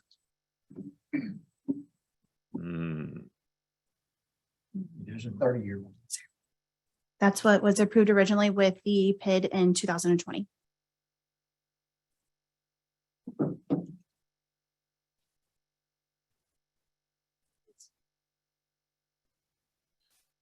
Okay, is there any discussion from anyone else? Okay, the applicant is, are there any questions that the applicant would like to address? No, ma'am, this is just an update for the service and assessment plan, but our consultant is here if you'll have any further questions. Megan, was it set up originally for 30 years? Yes, sir. Okay. So Councilman Stoll voted on it back then as a nay as well because of the term. There'll be a nay with me. Well, this pit is already created. Yes, sir. It's already created. This is pregnant. Sure. What'd he say? This is pregnant. Okay, so I call for a motion for the pregnant kid. Is that- Say who, what? I will entertain a motion to adopt ordinance number 2022-26 on first reading, first, second, discussion, call for the vote. Aye.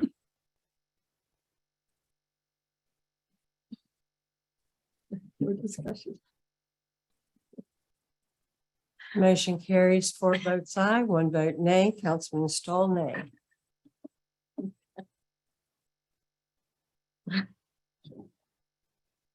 All right.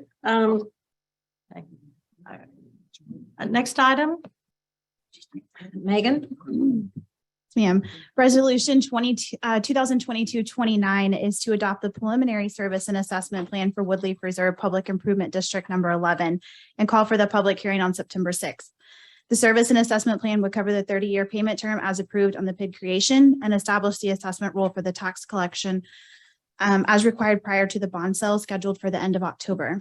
The installment to be collected from PID 11 will be $100,065.84, which is just for improvement area 1 of that. Again, our consultant is here if there are any questions. I'll entertain a motion to approve resolution number 2022-29. Resolution of the City of Council, City of Tomball, accepting the preliminary service and assessment plan for authorized improvements within the Woodleaf Reserve Public Improvement District, setting a date for a public hearing on the proposed levy of assessments, authorizing the publication and mailing of the notice, enacting other provisions. Do I have a motion? Motion, second? Okay, any discussion? Yes, but don't we have to get the motion to be able to discuss it too? You just read it, right? No, this is a resolution, not an ordinance. Okay, okay. First and the second, and you can discuss now. Do you have a discussion, Councilman? Yes, ma'am. Yeah, Derek? I'd like to talk to our representative on the PIDs. What major difference is there from going from a 15-year to a 30-year term? I know there's an amount. What is that amount? If you shorten a term? Good evening, Mayor and Council, City Manager. I'm Andrea Barnes with P3 Works, as Megan had indicated. The address, if you need it for the record, is 9284 Huntington Square, Suite 100, North Richland Hills, Texas, 76182. To answer your question, sir, the reason or the most common reason for going with a 30-year PID is that is the most common type of mortgage that homeowners take out is a 30-year term. And so that's the reason for that. I would have to actually run the figures to be able to give you the difference in terms of the assessment amount from a 30-year to a 15-year. So what happens if somebody pulls out a short term of 15 years or a short term of 20 years? They've got to continue paying that PID for the total term of their PID mortgage, if you will, for lack of a better term. Is that correct? No, sir, they do have the ability to prepay if they would like to without a penalty. So they could prepay at any time that they chose to, if they wanted to prepay that PID assessment. Okay. Does that answer your question? It does. It does. Perfect. Thank you. Let me ask you this question. If I'm not mistaken, I read somewhere in the packet that 30-year PID will cost the landowner about $42,000 to $47,000. Is that correct? Let me look at the chart. Hold on one second. And I do want to remind you that the numbers that are in the packet tonight are subject to change just simply because the bonds have not been sold, as Megan indicated. So these are all, they could go up, they could go down. We just don't know. As you know, the interest rates or the market is just kind of crazy right now. So we just don't really know where they're going to end up, where the rates will end up whenever we get ready to sell the bonds. So that could change either up or down. But yes, sir, if that number is in the packet.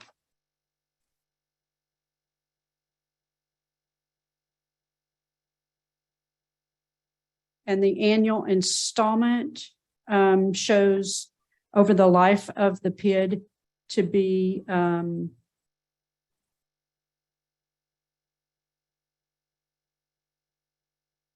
I'd have to divide the total amount, which is the 11.5 million, by the number of lots, and then that would give you the amount per lot. How many lots are There are 133, I believe. So 11.5 million?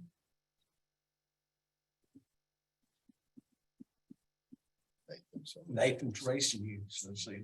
Divided by 115? 11.5 million. What'd you get? Divided by 133. You sure it's, how much was it again? 11.5 million? So there's 66 lot type 1s and 57 lot type 2. So it should be 133. By 11.5 million. Yeah, so the maximum assessment amount, as Megan is just now pointing out, that can be charged per lot is $34,139.26. So there's your math. 34,000. Sir? 34,000. $34,139.26 on a lot type 1, and a lot type 2 is $38,277.35. Those are the maximum amounts that could be charged. There's two different lot sizes in there, so the bigger lots are gonna have a higher assessment than the smaller. Yeah, it comes out to 80 though, if you divide the 130. But it's only on the PID eligible items. That's correct. 11 but they only have certain items that are eligible. Yeah. The only other statement I want to state is Councilman Parr made the comment, they're already pregnant. Council can vote however they want. They can change their vote in the middle of a vote, middle of whether it's a first vote or second vote. This is a new council. They can go totally different. So that's all I'm going to say. And the main purpose for tonight, just so you know, is to allow for public inspection of the documents that you have in your packet this evening and to schedule the public hearing to allow for that public comment on September the 6th. But you're saying the only reason that you go to a 30-year is because most mortgages are 30 years? No, I'm not saying that's the only year, but that is the most common reason stated for proposing a 30 years, because it is most common for homeowners to take out a 30-year mortgage. These PID costs, they're not deductible. It goes into. I know, the basis that's of the property.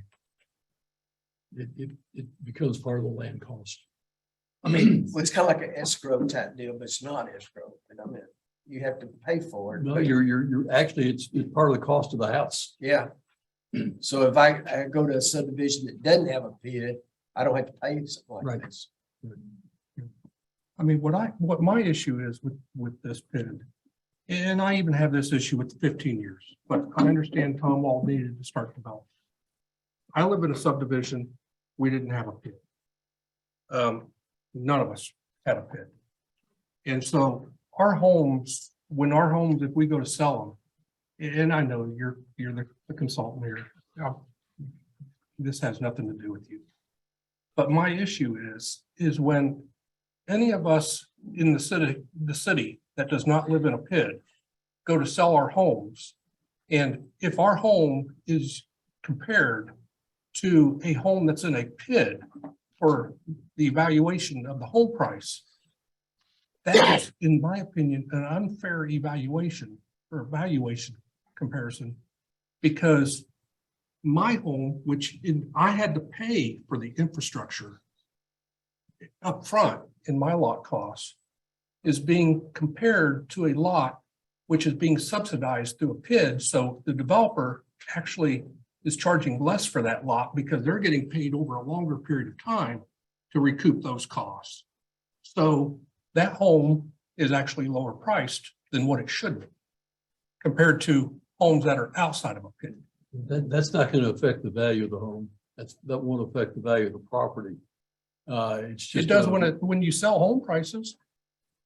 But I mean, I'm sorry, then they need to sell the home with the PID price in it and forgo the PID. Does the appraisal district take into consideration the PID? They do receive the assessment levy from P3 Works, and it goes out on the tax bill. So you're talking about when they actually do the appraisal? Yeah. I wouldn't want to speak on behalf of the appraisal district in terms of how they handle that, but I can tell you I've just recently retired from local government. And so my 20 years in local government, typically what I saw over the 20-year period was that you would have a new development that would come in. And if the city wanted to be able to bring that development in, then it would cause some type of a rise in property taxes for the entire city to be able to put in the needed infrastructure, the water, sewer, or the water sewer rates. And so you were either requiring the citizens that existed throughout your community to pay for that new development, or in a PID case, they pay for that infrastructure cost themselves. That's what that assessment does. Well, but we And have so impact fees. And the impact fees are paid by the new residents coming in, so it doesn't cost the existing residents those charges to develop that subdivision. Am I incorrect on that? Because if I am, I'm going to start questioning our city people who tell me that's why we charge the impact fees.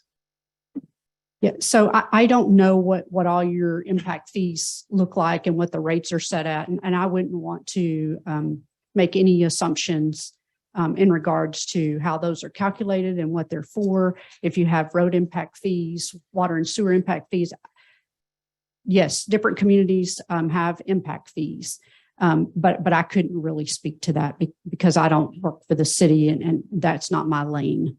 So. But okay, you can't really say whether the appraisal district, back to Mark's point, takes into consideration the value of that PID in the overall appraisal of the property. Yeah, when they're appraising the property, because like I said, I don't work for the appraisal district, so I really wouldn't be appropriate for me to speak on behalf of the appraisal district and what they do when they go out and make their determination in terms of what the value of the land and improvements is. That would just be inappropriate of me to comment on that. So let me flip it another way. So as a city, do we get taxes, property taxes, based on the value of the property plus the PID?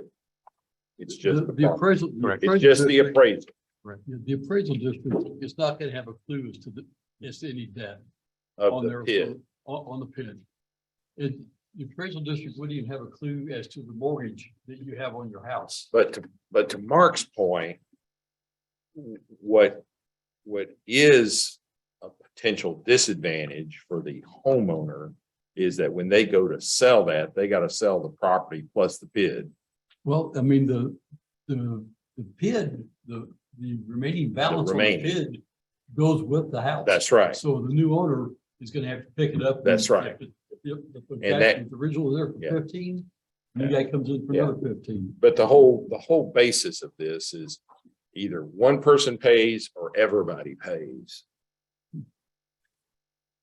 Right? Do you want me to clarify? Yes. So the city does not pay for any infrastructure that's part of the development. That's We correct. pay for the major trunk lines, the supply, those type of things. So the impact fees that we do require goes to pay for that impact to our Connecting. whole system, which is water, sewer, and drainage is the ones that we have currently right now. The developer is responsible to put in the infrastructure, we inspect, and then we accept. So that cost is borne on the developers for And their distribution collections, And that's what the PID pays. and that's what the PID pays. And those costs are typically passed to the home buyer. Okay, I want. David, if a subdivision's coming in and if it's a good place and everything.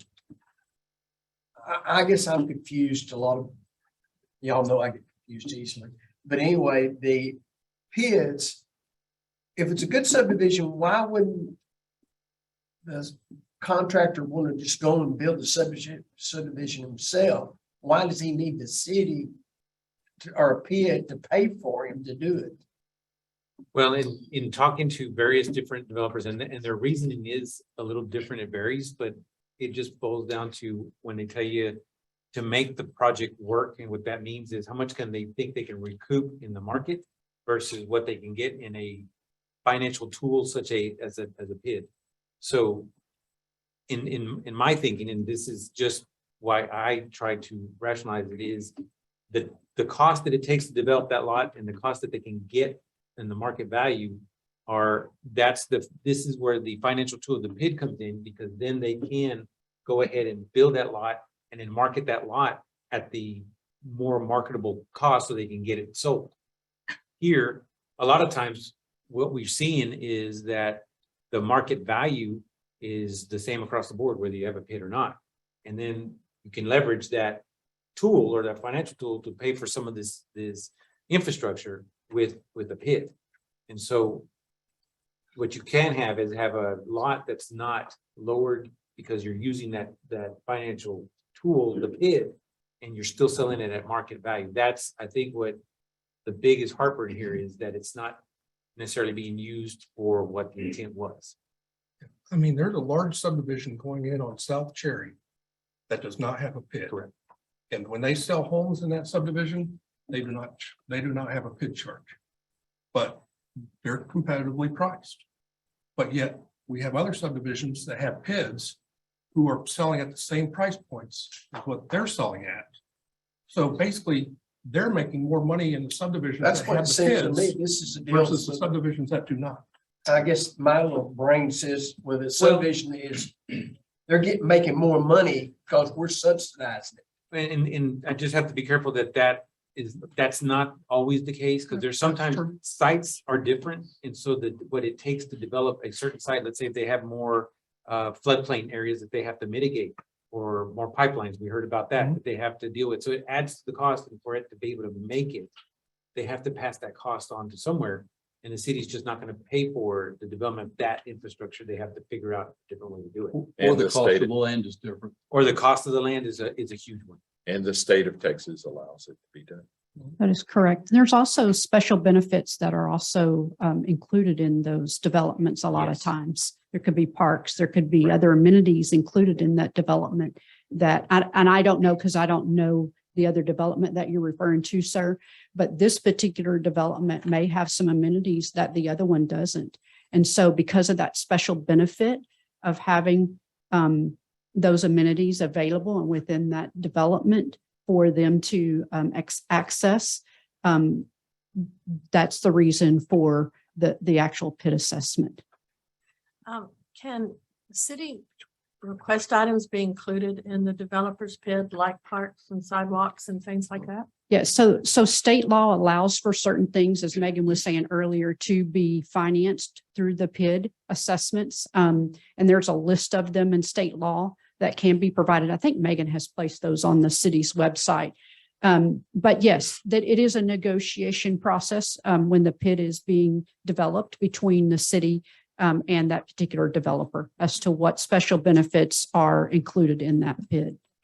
Didn't we have that conversation with the developer of the townhome project over off of Holderworth? It's about coming back, because there was no Parks. extra goodies in the amenities. subdivision. Okay. Extra Megan, amenities. when we went up to Dallas for the TML, they were talking there. A lot of the people up there charge a park and recreational fee. Is that what it was called for the PID? One of the impact fees is Yeah. having a park Yeah. in every subdivision, Right. or they have to pay the city X amount per lot or apartment to put parks and recreation and sidewalks in. So it keeps their towns green. Right. So that would be similar to our drainage or water sewer impact fees. It would be a park impact fee, which correct, Right. which could be done through Which Parks is, Master Plan, correct? which is good information, but the vote right now to move this on. Okay, I'm sorry. Great information, good discussion. We have a motion and a second. So, and this is discussion to approve resolution 2022-29 Woodleaf Reserve Public Improvement and set the date for the public hearing on the proposed levy of the assessments for September 6, 2022. Call for the vote.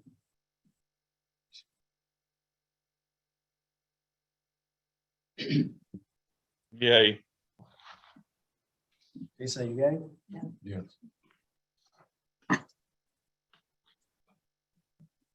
Motion carries 3 votes aye, 2 votes nay. Okay, and we will now take a 5-minute recess in order to, and we will come back on item number 5. Okay, do David, we have coffee? which one is Woodley? Where? And there's like. Behind that Walmart, the Rock Yard, you know where the Rock Yard is? Okay, off Tice. Yes. I think the- That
sorry, for the South Persimmon asphalt overlay for a total contract amount of $171,440.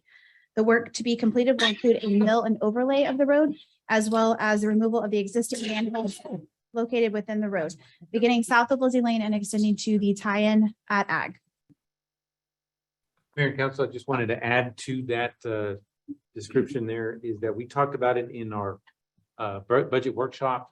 This section of Persimmon and what we're going to be bringing to you, the council, is a overlook and kind of show you a proposed alignment that we have looked at in the past to extend the expansion of Persimmon like we did on the south end all the way to 2920, and identify to you some of the big obstacles or things that have to be addressed. For example, the tie-in to 2920, how that's going to look. There's going to be additional properties that we'll have to purchase in order to make this widening happen. Fully understand and make sure that everybody understands here in the council that this project is a placeholder, for lack of a better term, just to get things in place now. We can be utilized, but it's not the final product by all stretch of the means. And so we do plan to continue that discussion so we can move forward with it. Okay. So, need a motion. Motion. Second. I will. Any discussion? So this is just to take the manhole covers off and get the humpity hump off out of the road, right? Yes, sir. This is a road quality issue. So what the plan is to remove the tops of the manholes, bury them because they're going to be there for whenever we do widen the roadway, and come in and do a overlay on that. And that should take care of the ride quality issue. We all know it's just a Band-Aid. Yes, sir. It definitely is until we get the rest of it expanded and widened. Okay. And we have a motion and a second, a discussion, call for the vote. Aye. Sounds painful. Really sick. It sounds like it's getting worse. Motion carries unanimously. Bill's a word. Item number 6. Mayor and Council, this is to award the contract for bid number 2022-07 for the replacement of the sluice gates at the north and south wastewater treatment plant to Hassel Construction as a continuation of our recommended improvements for the critical needs assessments completed in 2015. Okay. We'll entertain a motion to award contract for bid number 2022-07 for the replacement of slide gate at the north and southwest water treatment plants to Hassel Construction Company. So moved. So moved. Okay, discussion? And this is budgeted item. Yes, sir. I've got a question. I think I'm trying to get off from my memory on the packet and everything I read. There's only one bid accepted. There was only one submitted. Yes, sir. Nobody else wanted to bid on it. So in like the grand scheme of wastewater plants, this is a baby project, if you will. Yes, most wastewater treatment or companies that work on wastewater treatment plants, they typically do really big projects. And so for them to mobilize, come out and do this project, they like to have a very large project. So it is within what the budget was. And so we're comfortable with this amount of money. Okay. I just wondered, when I read the packet, it said one bid. Like I said, typically you're looking at millions of dollars for a treatment plant, rehabilitation or expansion, and this is pretty small. Thank you. Okay, call for the vote. Aye.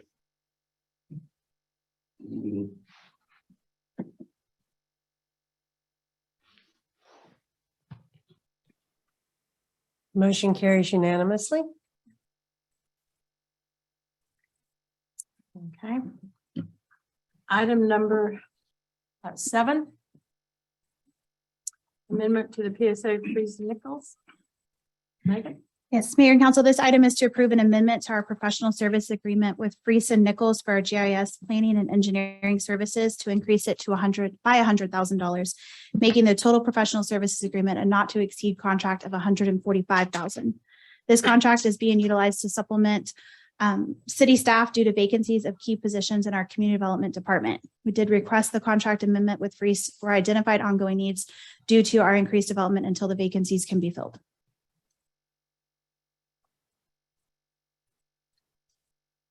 Okay, I entertain a motion to approve the contract.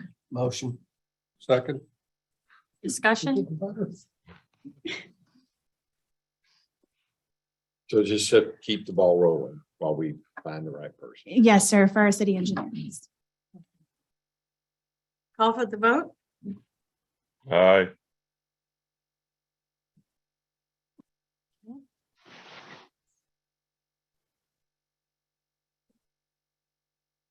Motion carries unanimously.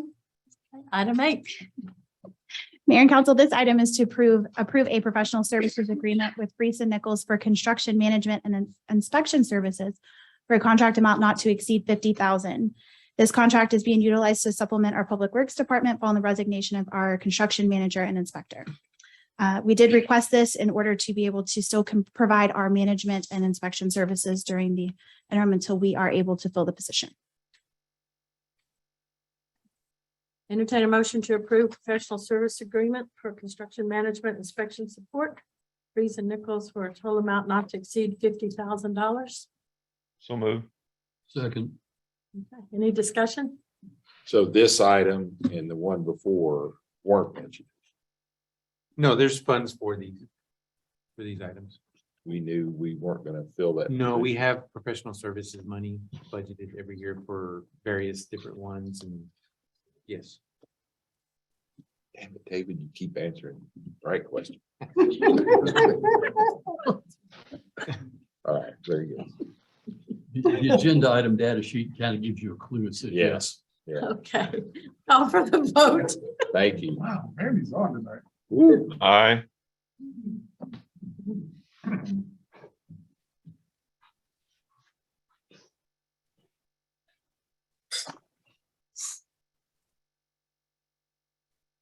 Motion carries unanimously. Thank you. Okay, item number 9, Chief Burt, let's hear about the K-9. Hi. Evening, Mayor and Council. This budget year, you approved graciously our purchase of a canine for narcotic and criminal or narcotic detection and criminal apprehension. So, excuse me. And so we've purchased a car that was turned out to be the more difficult of the bit to fit and finish the car took a long time.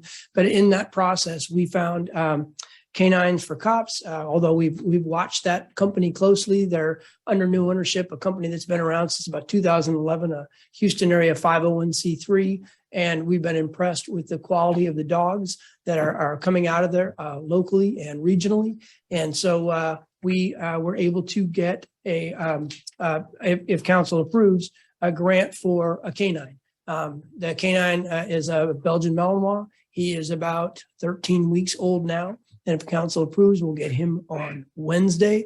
He will have about 4 weeks where he is with our canine handler, Officer Flores. And then at that point, Officer Flores will go to Harris County, where he will receive 5 to 6 weeks of hands-on training at no cost again. And he will be a certified canine officer with national certifications from the National Narcotics Detective Dog Association, which will be recertified every year. And we'll be ready to hit the streets in this fiscal year and be able to detect narcotics and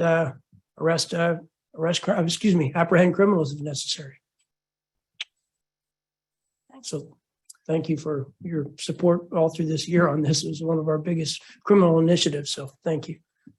I'll entertain a motion to approve the grant for K-9 for Cops to receive a male canine for narcotics and criminal apprehension. So move. Second? Second. Yes, Any sir. discussion? I do have one question. I read in the packet where they like to have just one handler. Yes, sir.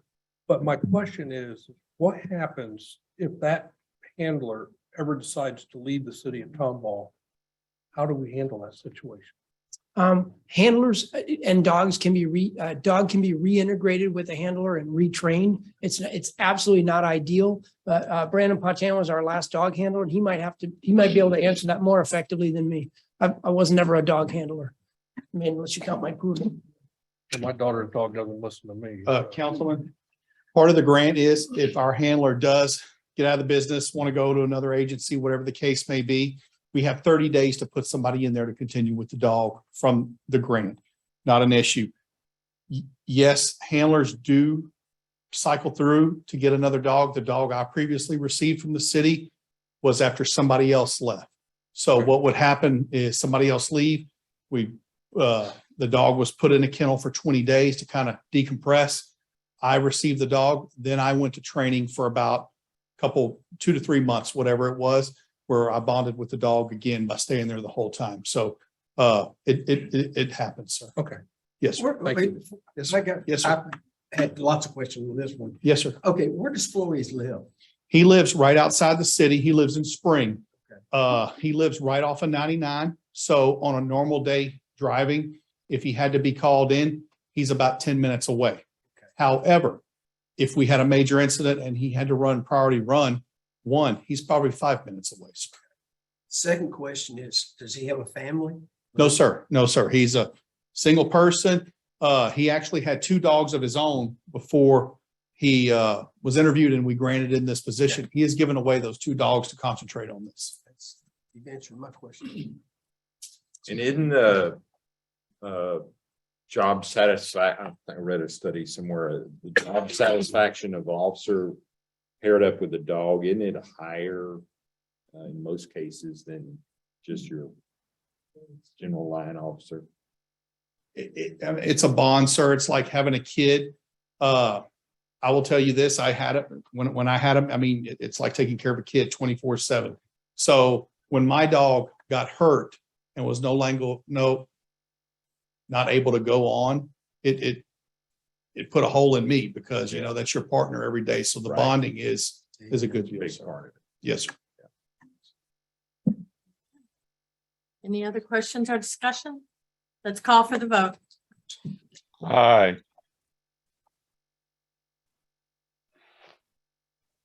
Some jerks over here.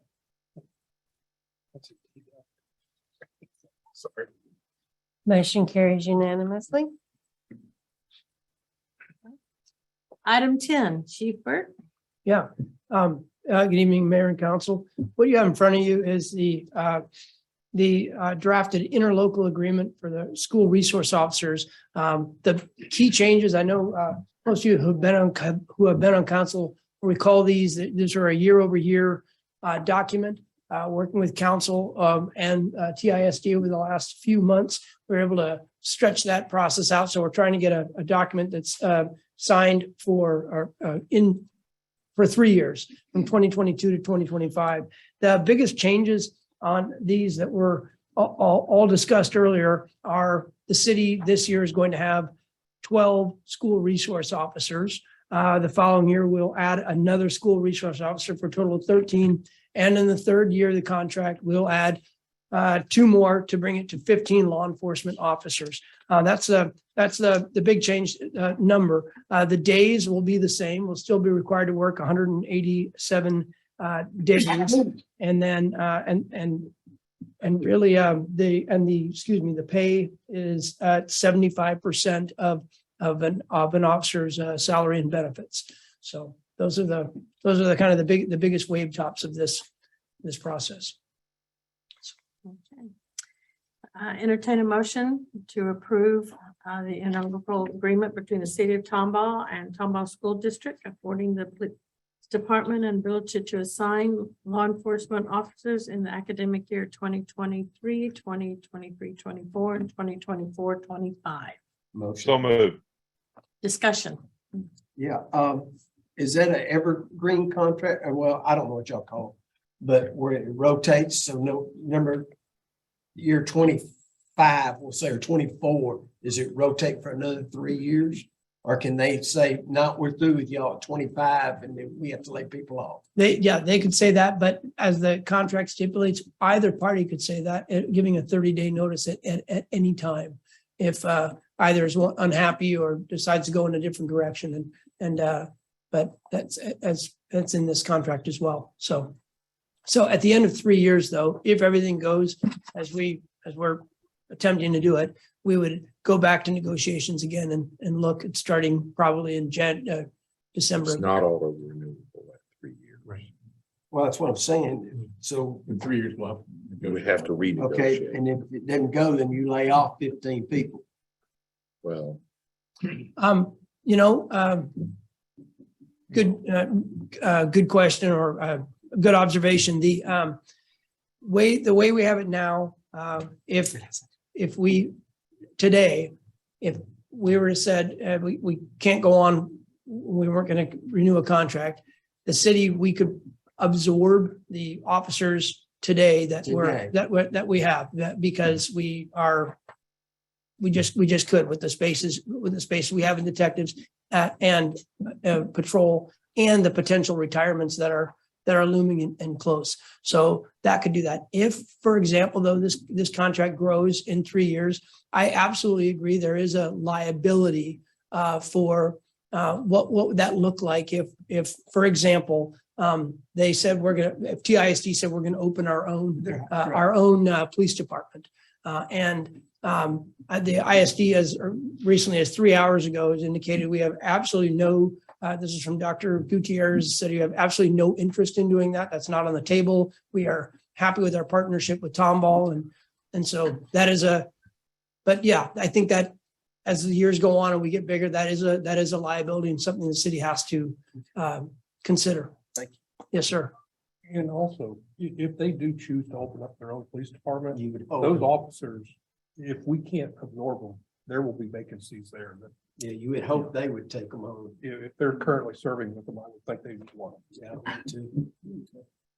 Sure. Thank you. We certainly follow the model of other schools that have broken away and made their own ISDs. The officers have ended up working there and staying there. Okay. Any other discussion? Let's call for the vote. Aye.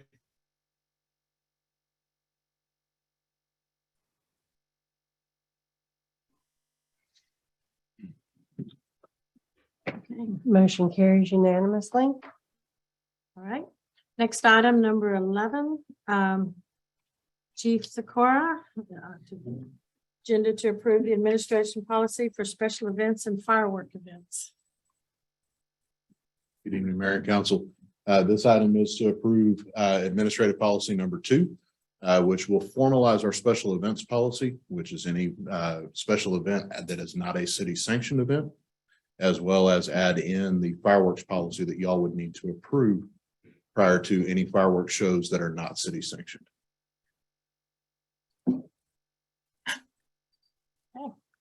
Call for the motion to approve administrative policy number 2, special events and fireworks. Motion. Second, Second. discussion. I have a discussion. In here, you state sparklers. Yes, sir. Do you consider sparkler a fireworks? Sparkler burns at over 2,000 degrees. I absolutely do. It's a safety hazard, especially right now. That is directly from our ordinance that was written by Olson and Olson. Okay.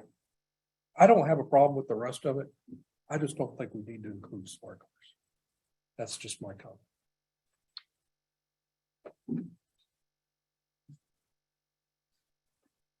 Can you put sparklers in if there's a drought on a special provision?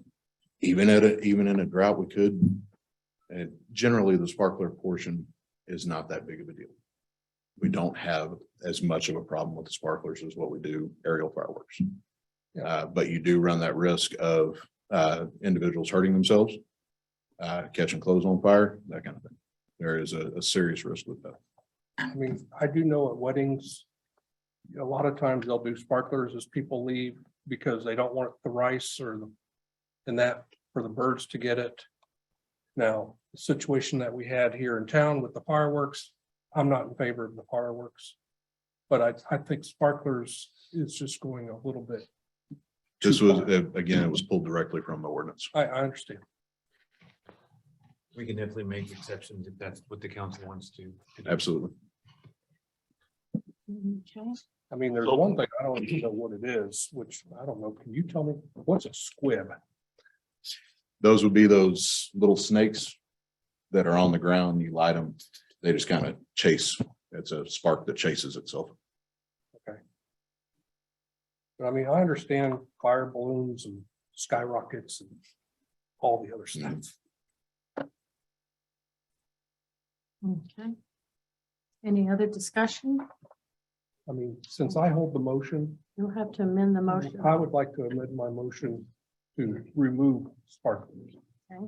The second would have to agree. No, the council would have to vote on whether or not, Councilmember Stoll can. Amend my motion. Okay, so we need a motion to approve an amendment. Councilman Stahl amending the motion. So move. Is that it? Correct. I have a second. Second.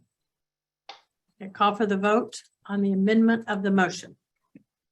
I'd like to ask that we could go ahead and leave the sparkler in place mark during drought situations. Because little kids sometimes are the world's worst about burning a sparkler and then just throwing it on the ground. If all parents were involved and they had a bucket of water they could throw them off in, I wouldn't have such a problem.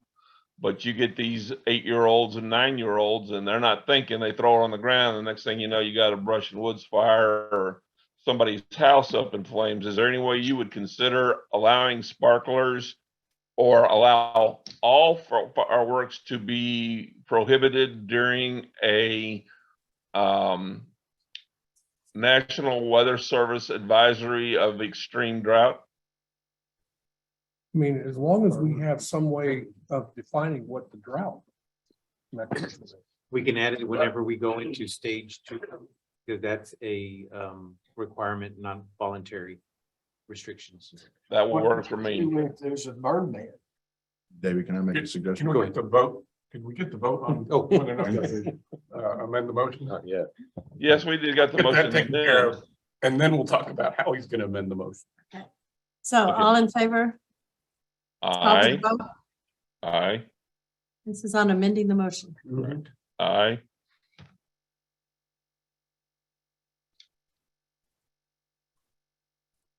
Motion carries 3 votes aye, 2 votes nay.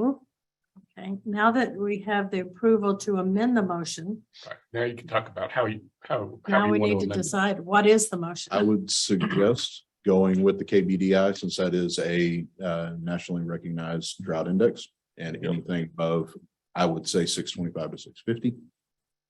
That is when we're starting to hit drought conditions here. I agree. I'm good. Okay, As long as So we is that have your something uniform to, to measure it against. so we need to That would call be for my a motion. That would be my amendment motion. Okay, what is so- the motion I'm sorry, I thought it exactly? was Councilmember Stahl that was amending his motion. Okay. Okay. Well, the motion is to allow sparklers except in a drought condition as defined by Chief Sikora, and I'm sure Doris has got that down. No, I Yes, don't.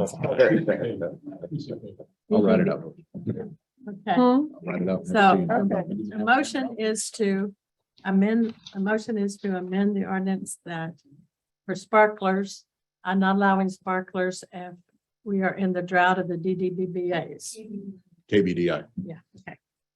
Do we have a second?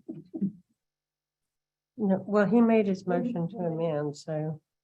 No, Mark Stahl made that motion. We need a second. We need a second. I know it yes. sounded like the mayor, but it was Mark. So Well, move. that was first. the I se- know, I know. Derek, okay. So Councilman moved. Chowdhury? Okay.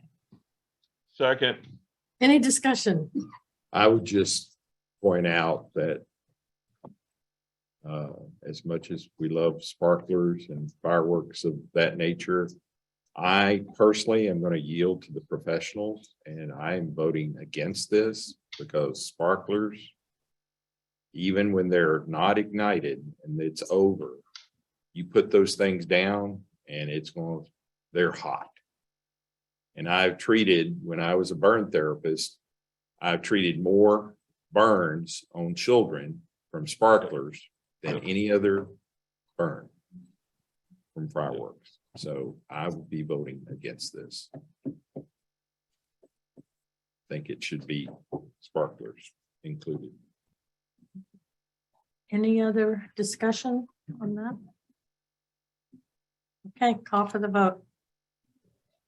Aye.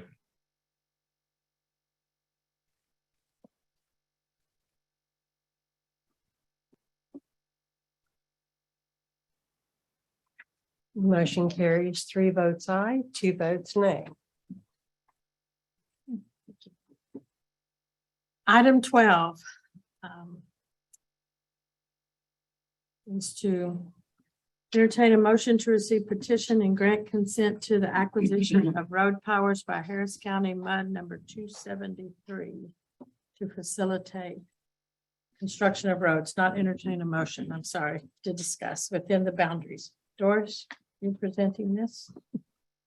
Okay, let me get out of this screen here. I've got too many screens open.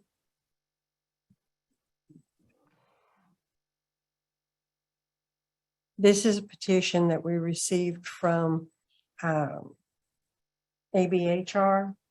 Alan Boone Humphreys Robinson. ABHR. This is under section 54.234 of the Texas Water Code. A MUD is authorized to acquire the authority from the governing entity to be able to design, acquire, construct, etc. Road that is a thoroughfare, arterial, or collector. And this is for the property that was annexed at the intersection of 99 and Boudreaux. And they want to build the road going through it. They want approval to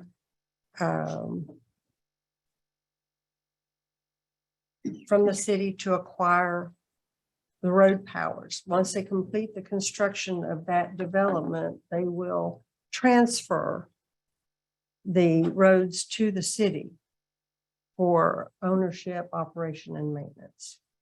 The map it's the Grand Parkway Town Center. It's not Lovett Industrial. It's the Grand Parkway Town Center. It's the one that we annexed for limited purposes. Right. Back Yes. in like 15, 16. Yes. It's 200 and something. It's 64 acres. Right, and this is Article 2. This is to. It looks like the road goes from Rocky Lane to Boudreaux in a circular portion. Yes. Okay. Article 2, it says authorizes a district to acquire the authority to design, acquire, construct, finance, issue bonds for, operate, maintain, we're not in discussion. Okay, never mind. Okay, go ahead, presentation. That was it. Sorry. Go ahead. Okay, call for the motion. Second. Discussion. My concern on this was it's calling for in Article 2, not just doing the road, but issuing bonds for operate, maintain, and convey government entity. And normally we do not, hopefully this isn't some type of mud district or bond that the city is going to annex into the city, these Grand Arkansas bonds. It's already in the city. But for limited purpose. but not bonds, and it clearly says issue bonds Right, for, but the bonds will have an impact. okay, but, The water district is the one issuing the bonds. Right. okay, the board of directors is pursuing acquisition of That's not road even have the powers. City of Tomball on the name. Okay, so we are not picking up any type of mud or bonds that are into the city, and it will not affect our bond rating or our ability to acquire debt. No, Tomball's name's not in. Okay. But it's in our city, the road's going to end up being in our city limits. No, it would be, well, sort of. It's annexed for limited purposes. Correct. It's outside of our, So I know they list it that way to where it's gonna be dedicated to the city, but there's, I don't believe that's gonna be the case. right. I have a question there. Yes. I guess my question is, if this land is annexed into the city of Tomball already, which it is, why do we want to give a MUD this authority in the city? Exactly. What's the purpose of this? It's similar to having a PID. No. Oh, No. That's the wrong thing to say. It's to construct, but then to continue maintenance with the PID. They have the assessing powers to assess those And in it's- that and they're- district. yeah, they're really assessing just themselves. Correct. Because that's the development that they're putting together. I mean, I understand your question, but, and a lot of times I would certainly agree with that. I mean, they requested us to annex them to Yep, get away from the MUD. yep. Now they want the MUD. No, that one already exists. Right, but yeah, I'm just not. Did the MUD exist after we annexed them? Did they do a MUD? And because it's been, Part of the process, part of the whole thing. I don't, no, we never discussed a MUD. But I can all I remember is we're running water and stuff to them. Yeah. That's why they want it annexed. Well, we have not as yet provided the utilities to them. They haven't done anything. No. The only thing we Or have, requested it. right, the only thing, they're gonna do all of the sewer. We have a development agreement that we were gonna sell them wholesale water. So we don't Right. distribute, we just give them wholesale. water. And they're gonna turn around and sell it to their tenants. So the MUD would then take that water supply from us and That's distribute. interesting. No, And Why would they do that? Recoup costs? yes. And then they have to do the operations and maintenance of their little system. No. Next thing will be And selling and air. the MUD's gonna provide them sanitary sewer. Which we don't have the ability to do right now. Right.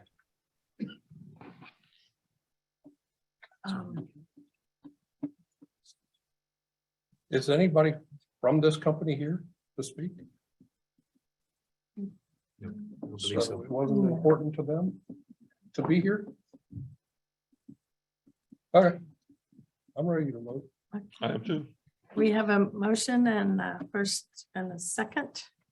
Call for the vote. Nay.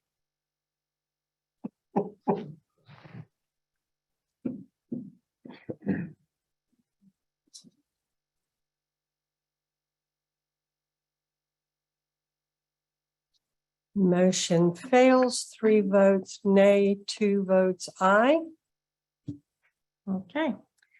The last item on the agenda, we are going to remove it from the agenda to be brought back at a later, very soon, to discuss, due to the lateness of the evening that and it's past Councilman Ford's bedtime. So we are going to remove this item from the agenda to be brought back in the near future for expanded wording on the discussion that goes into the applications. The way it is now, we could not do that because the wording wasn't there. So next item. I'll make a motion to adjourn. So moved. Second. All in favor, say aye. Aye. Aren't we voting? Or vote. Aye. All right. Thank you, Townsend, Councilman Townsend. Did it. Thank y'all. Sorry, I was a little We adrift. adjourn. Thank you. Hey, David. Call me.